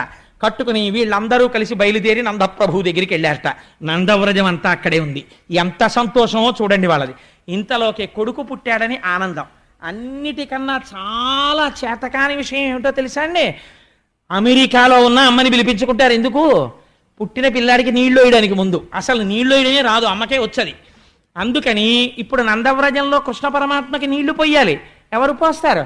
అందరికన్నా ముసలి వాళ్ళు, కడుపు చల ఉన్న వాళ్ళు. చిత్రం ఏమిటో తెలుసా అండి? గొప్ప కానుక వాళ్ళే ఇస్తారు. ఎంత కోటీశ్వరుడు అవనివ్వండి, మనవడు పుట్టాడు అనుకోండి, అమ్మా ఆ వెనక సందు ఆ ముందు సందులో ఫలానా తల్లి ఉంది, 16 మంది పిల్లలు పుట్టారు ఆవిడికి. ఆవిడికి గర్భశోకం తెలియదు. 16 మంది పెద్ద పెద్ద స్థితుల్లో ఉన్నారు. 16 మందిని పెంచి పెద్ద చేసి వాళ్ళందరూ మహాపండితులై ఉంటే చక్కగా సంసారాలు చేసుకుంటే 3 తరాలు చూసింది. ఎన్ని పురుళ్ళు పోసిందో. ఆవిడ కట్టి విప్పిన బట్టోటి పట్టండి అని పంపిస్తారు. ఆయన కోటీశ్వరుడు అయినా సరే ఆవిడ కట్టి వదిలేసిన ఓ చింకి చీర ఆవిడ ఇస్తుంది. ఇస్తే ఆ చీర తెచ్చి ముందు పిల్లాడి కింద వేస్తారు. ఎందుకని? అది రక్ష. ఆ కడుపు చలవ తగులుతుంది పిల్లాడికని. అలా వాళ్ళని పిలిచి పెద్దవాళ్ళని, అమ్మ మీరు నీళ్లు పోయండి అమ్మాయి పిల్లాడికి అన్నారు. అదో గమ్మత్తు. ఆ నీళ్లు పోయడం అంటే మాటలు కాదు, దానికి చాలా అనుభవం ఉండాలి. అందులో మనవడికి నీళ్లు వస్తుంటే ఎంత టీవీ ఎంత దర్పం ఉన్న తాతగారైనా ఒకసారి ఇల్లు చూసి పొంగిపోతాడు. ఆడవాళ్ళు కాళ్ళు జాపుకొని, అంటే నేను కృష్ణ పరమాత్మను చూసి పొంగిపోతున్నాను అందుకు చెప్తున్నాను, ఆ తొడల మీద పడుకోబెట్టుకుని ఆ నీళ్లు వాళ్ళు ఉక్కిరి బిక్కిరి అయిపోకుండా ఇలా చెయ్యడ్డు పెట్టి తలమించి నీళ్లు పోస్తుంటే ఈ కింద నీళ్లు తగలకుండా ఉంటే వాడు గుటుక్కుని మింగేస్తాడేమో అని అమ్మకి భయం. అమ్మ మెల్లిగా పోయివే, అమ్మ మెల్లిగా పోయివే అంటుంటుంది ఈ పిల్ల. అబ్బా తెలుసులేవే, నీకు నేనే నీళ్లు పోసాను అంటుంటుంది అమ్మ. అలా నీళ్లు పోస్తూ ఉంటే ఆ పిల్లాడికి జాగ్రత్తగా పుసులు తీసేసి నాయనమ్మో అమ్మమ్మో తిరిపెట్టి ఆ చెవులో ఇలా ఇలా తిప్పి తడి కూడా తీసేసి వాడికి ఒంటి నిండా సాంబ్రాన్ని వేసేసి తెచ్చి ఉయ్యాల్లో పడుకోబెట్టేస్తే ఇంకోటి నీళ్ళు స్నానం చేసినందుకు అలసిపోయేవాడు అలా పడుకుంటే అప్పుడు తండ్రి వచ్చి చూసుకుని నా కొడుకని పొంగిపోతాడు. అలా కృష్ణ పరమాత్మకు కూడా నీళ్లు పోయడానికి ఆడవాళ్ళని తీసుకొచ్చారట, పెద్దవాళ్ళని తీసుకొస్తే ఆయన అంటారు, పాపనికి నూనె తల ఎంటి పసుపు రాసి బోరు కాడించి హరి రక్ష పొమ్మటంచు జలములొక కొన్ని చుట్టి రాచల్లి దీవించి పాడిర ఈ విధలెల్ల. ఆ వృద్ధులైన స్త్రీలందరూ ఆయన్ని ముందు ఒళ్ళో కూర్చోబెట్టుకుని, వాడికి ఇంకా ఇలా మెడ నిలబెట్టడం రాదు, అందులో ఇలా ఇలా పడిపోతుంటుంది ఆ తల, జాగ్రత్తగా ఇలా గడ్డం కింద చెయ్యి పెట్టి గుండెల మీద పెట్టుకుని ఆ పిల్లాన్ని అలా పట్టుకోవడం వాళ్ళకే వస్తుంది, మనకి రాదు, మగవాళ్ళకి. కూర్చోబెట్టుకుని వాడికి బాలునికి నూనె తల ఎంటి పసుపు రాసి ఒళ్ళంతా నూనె రాసి, రేపొద్దున్న చర్మం అంతా చలికాలం వస్తే చర్మం అంతా ఎండిపోయినట్టు అయిపోతుంది, పిల్లాడికి నూనె బాగా రాయాలి అని చెప్పి ఒళ్ళంతా నూనె రాసేసి సూక్ష్మక్రిములు పట్టకుండా చర్మం పాడవకుండా పసుపు రాసేసి బోరు కాడించి వాడికి పైనుంచి నీళ్లు పోసి హరిరక్ష పొమ్మటంచు. ఎవడికి హరిరక్ష? హరికి. జలములొక కన్ని చుట్టి రాచల్లి దీవించి కాసిని నీళ్లు చేతిలో పట్టుకుని శ్రీరామరక్ష 1000 ఆయుష్ 1000 ఐదోతనం 3 పుట్ల మనవలు 6 పుట్ల ముని మనవలు 8 పుట్ల ఇను మనవలు, అప్పటి వరకు నేను బతికుండి నీ పిల్లలందరినీ చూసి మీ మనవలు ముని మనవలు వీళ్ళ పెళ్లిళ్ళన్నింటికీ నేను వచ్చి బోసినో తీసుకుని తిని వాళ్ళందరికీ నీళ్లు పోయొద్దే అమ్మా నేను అని వాళ్ళు ఆశీర్వచనాలు చేస్తున్నారు. పోతన గారు ఎంత లైవ్ టెలికాస్ట్ ఇచ్చారో చూడండి. అందుకని బాలునికి నూనె తల ఎంటి పసుపు రాసి బోరు కాడించి హరిరక్ష పొమ్మటంచు జలములొక కొన్ని చుట్టి రాచల్లి దీవించి పాడిరయ్యు విధలెల్లా. పాటలు పాడేస్తా ఆయన మీద. ఇన్ని పాటలు పాడితే ఆయనకి నీళ్లు పోస్తుంటే పోతన గారు అంటారు, పాపం వీళ్ళకి తెలియదు చూడు ఎలా చేయించుకుంటున్నాడో ఏమీ తెలియని వాళ్ళగా, పలుతోయంబుల జగముల పలుతోయంబుల ముంచి భాషించడు యాపలు తోయగాడు పల్లవ లలనాకరతోయంబులందు చలగుచుతడియం. ఆయన ఈ లోకాలన్నింటినీ ప్రళయం చేసెయ్యాలనుకున్నప్పుడు నీళ్లల్లో ముంచేసి తాను మాత్రం ఒక మర్రాకు మీద పడుకుని ఏమీ తెలియని వాళ్ళ బొటన వేలు నోట్లో పెట్టుకుని చీకుతూ పడుకునే వటపత్రసాయి ఏమీ తెలియని వాళ్ళ ఈ వృద్ధ గోపకాంతల యొక్క తొడల మీద పడుకుని నీళ్లు పోయించుకుని ఉక్కిరి బిక్కిరి అయిపోయినట్టు అంటే అందరూ అయ్యో అయ్యో అమ్మ ఏమైనా అవుతుందేమో అని యశోద కంగారు పడుతుంటే లోపల నవ్వుకుంటూ ఎలా పడుకున్నాడో చూడు దొంగ కృష్ణుడు. అన్నమాచార్యులు వారైతే అన్నారు, సతులు దొంగ నీవని సతులు పొంగుచున్నారా ముంగిటారాడరా మోహనాకారా అని. ఏమంటే మూర్తి గారు నాకు పాడడం రాదు, అయినా ఆనందంలో పాడేస్తున్నాను అనమాట. సరే, అందుచేత వీళ్ళందరూ ఆ పిల్లవాడిని తీసుకొచ్చి అంత పొంగిపోతున్నారు. పొంగిపోయి ఆఖరికి ఆ పిల్లవాడిని తీసుకెళ్ళి ఓ ఉయ్యాల్లో పడుకోబెట్టారు. వాడికి ఒళ్ళంతా సాంబ్రాణి వేసేశారు. వేసేసి ఊపుతున్నారు అందరూ కలిసి. ఓ పట్టాన ఊపుతారా పసిపిల్లలు పుడితే, ఇంతలో ఎవరో అమలక్కి వస్తుంది. వాడికి నిద్ర పట్టే వాళ్ళకి ఇలా తీసి ఆ వాళ్ళ నాన్నపోలికేనే ఆ గిరజాల జుత్తు వాడను అంటుంది. అనేటప్పటికీ ఒక ఆవిడ ఉంటుంది, ఏమీ లేదు అంతా మా అమ్మాయి పోలికే అంటుంది. కూతుర్ని వెనకేసుకు రాకో మా అబ్బాయి పోలికే అని ఒక ఆవిడ అంటుంది. వీళ్ళ అరుపులకి వీళ్ళ నవ్వులకి వాడికి తెలివి వచ్చేస్తుంది. వాడు మళ్ళీ ఇలా పత్తికాయలా గుడ్లిప్పుతాడు. పడుకోనివ్వండమ్మా అంటుంది ఆ తల్లి వచ్చి, పాపం ఆవిడ ప్రేమ. మళ్ళీ ఆ ఉయ్యాల ఊపుతుంటారు. జోజో కమలదలేక్షణ జోజో మృగరాజ మధ్య జోజో కృష్ణ జోజో పల్లవకర పద జోజో పూర్ణేందు వదన జోజోయనచున్. ఆ పిల్లవాడిని ఉయ్యాలలు ఊపుతున్నారట. జోజో కమలదలేక్షణ, తామర పువ్వు యొక్క రేకులు ఎలా ఉంటాయో అటువంటి కన్నులున్నవాడా. జోజో కమలదలేక్షణ జోజో మృగరాజ మధ్య, సింహము యొక్క నడుము ఎలా ఉంటుందో అటువంటి సన్నని నడుమున్నవాడా. జోజో మృగరాజ మధ్య జోజో కృష్ణ. మీకు అనుమానం రావచ్చు, అదేమిటండి పేరు పెట్టలేదు కదా ఎలా పిలిచారు కృష్ణుడని. కృష్ణ శబ్దం నిరతిశయ ఆనంద స్వరూపము. ఆయన్ని చూసేటప్పటికి వాళ్ళకి ఆనందం వచ్చింది. అందుకే అమ్మవారికి కూడా కృష్ణ అని పేరు. జోజో కమలదలేక్షణ జోజో మృగరాజ మధ్య జోజో కృష్ణ జోజో పల్లవకరపద జోజో పూర్ణీందు వదన జోజోయనచున్. ఆ పిల్లవాడిని ఓహో ఉయ్యాలలు ఊపేస్తున్నారట. ఊపేస్తుంటే ఆయన మాత్రం ఎంతసేపు ఊపినా, 7ంటికి నీళ్లు పోసి పడుకోబెట్టినా, చలికాలం పొగమంచని చెప్పి సూర్యుడు వచ్చిన తర్వాత వేడి నీళ్లు పోసి సాంబ్రానేసి ఓ పట్టుపంచ కట్టి చక్కగా పడుకోబెడితే అన్నీ వింటాడు, అన్ని పాటలు వింటాడు, అన్నీ చేస్తాడు. అమ్మయ్య నిద్రపోయాడేమో అని ఇలా ఉయ్యాలా తీసి చూసేటప్పటికి బోసినవు నవ్వి గుడ్లు తెరిచి ఉంచుతున్నాడు. ఏట్రా ఈ పిల్లాడు నిద్రపోడేమిట్రా అని తల్లిదండ్రులకు అదో పెద్ద బెంగ. మీరు యూజువల్గా ఒక కంప్లైంట్ వింటుంటారు, మా అమ్మాయి కొద్దిగా పాడైపోయిందండి, వాడు ఏమిటో రాత్రిళ్ళు లేచి ఆడుకుంటాడండి అంటారు తల్లి. ఎంత చిత్రంగా ఉంటాయో ఆ కంప్లైంట్లు పిల్లల గురించి. వాడు రాత్రిళ్ళు ఆడడం ఓ పెద్ద కంప్లైంట్. ఎందుకంటే వాడు ఆడుతాడు, వీళ్ళు నిద్రపోయారనుకోండి వాడు స్విచ్ బోర్డులో వేలెడతాడు. అందుకని వాడిని అలా కాపలా కాయాల్సిందే. అంత నిజంగా తల్లి ప్రేమ లేకపోతే ఎక్కడ పెరుగుతారండి పిల్లలు?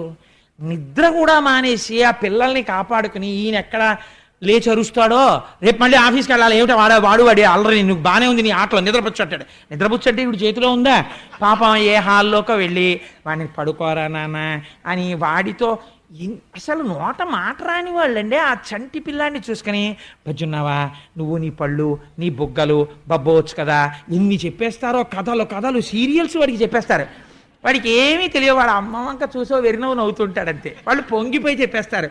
ఏమి అనుబంధం అండి పిల్లాడికి అమ్మకి సృష్టిలో. అలా తీసుకొచ్చి ఆ పిల్లాన్ని ఊపితే ఎంతకీ నిద్రపోడు. ఏమిటి నిద్రపోడు, ఎంత జో కొట్టినా నిద్రపోడు అనుకుని అందరూ రాను జోకడితే నిద్రపోతాడమ్మా అని ఓ జో జో జో జో జో అచ్యుతానంద జో జో ముకుందా అంటుండడం, కొడుతుండడం. ఆయన వీపు మండిపోతోంది. ఇలా దెబ్బలు తినడం ఎప్పుడూ లేదు. కూర్మావతారంలోనైనా దురద తీరలేదు. కానీ ఇదెక్కడి గొడవరా, ఇలా కొట్టేస్తున్నారు, ఎందుకు కొడుతున్నారు వీళ్ళు, ఏమిటి అసలు ఈ జోజో అన్న మాటకు అర్థం ఏమిటని ఆలోచించాట. అప్పుడు ఒక్కసారి ఇదేదో వెంకటాచలంలో చేస్తుంటారు రోయ్ అని అప్పుడు గుర్తు తెచ్చుకున్నాడు. అన్నమాచార్యుల వారు గుర్తొచ్చారు. ఆ ఉయ్యాల్లో పెట్టి ఊపేవాడు మహానుభావుడు. జో అచ్యుతానంద జో జో ముకుంద అని. అందుకని నన్ను నిద్రబొమ్మంటున్నారులా ఉంది. నాకేమో నిద్ర తెలియదు. లోకములు నిదురపోవగత నిదురింపని శుభగుడు రమణుల్ జోకొట్టి పాడ నిదురన్ గైకొనులీల ఊరకుండె కన్ను తెరవకయున్. ఓహో, ఈ లోకంలో అలవాటుంది, నిద్రపోతారు. నిద్రపోతున్న వాణ్ణి కూడా రక్షించడానికి కళ్ళు తెరుచుకుని ఉండడం నాకు అలవాటు. కళ్ళు మూసుకుంటే నిద్రపోయాడు అనుకుంటారు ఈ లోకంలో. అమ్మయ్యో ఈ వీపు మంట తగ్గాలంటే కనురెప్పలు మూసేస్తానని నిద్రపోయిన వాడిలా ఇలా కనురెప్పలు వేసేసేట. అమ్మయ్య స్వామి పడుకున్నారనుకుని ఆ ఉయ్యాల అక్కడ అలా ఉంచి పడుకున్నాడమ్మా నీ పిల్లాడు.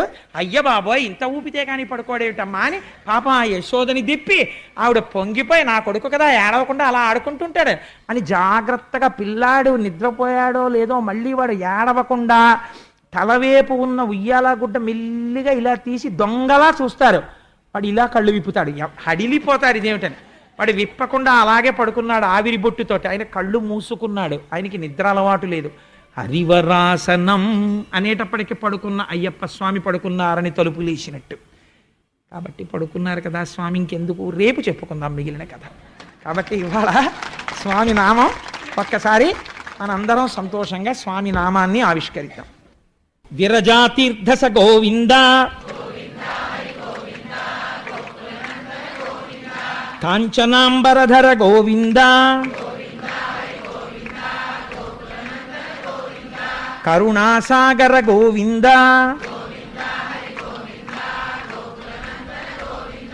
పాప వినాశక గోవింద, పాహి మురారే గోవింద, మచ్చకూర్మ గోవింద, నందనందన గోవింద, నవనీత చోర గోవింద, పశుపాలక శ్రీ గోవింద, గోపీజనలోల గోవింద, గోవర్ధనోద్ధార గోవింద, అనాథరక్షక గోవింద, ఆపద్బాంధవ గోవింద. ఏంటంటే దశమి ఏకాదశుల సంగమం, కృష్ణ జననం విన్నారు. ఇంకిక్కడి నుంచి దశమస్కంధం ఉర్రూ తొలుపుతుంది. కృష్ణ జననం జరిగింది కాబట్టి దశమస్కంధం వినడమే జీవితంలో మహత్తరమైనటువంటి విషయం. శివ శివ కరుణాబ్ధే శ్రీ మహాదేవ శంభో. సర్వం శ్రీ ఉమామహేశ్వర పరబ్రహ్మార్పణమస్తు. స్వస్తి.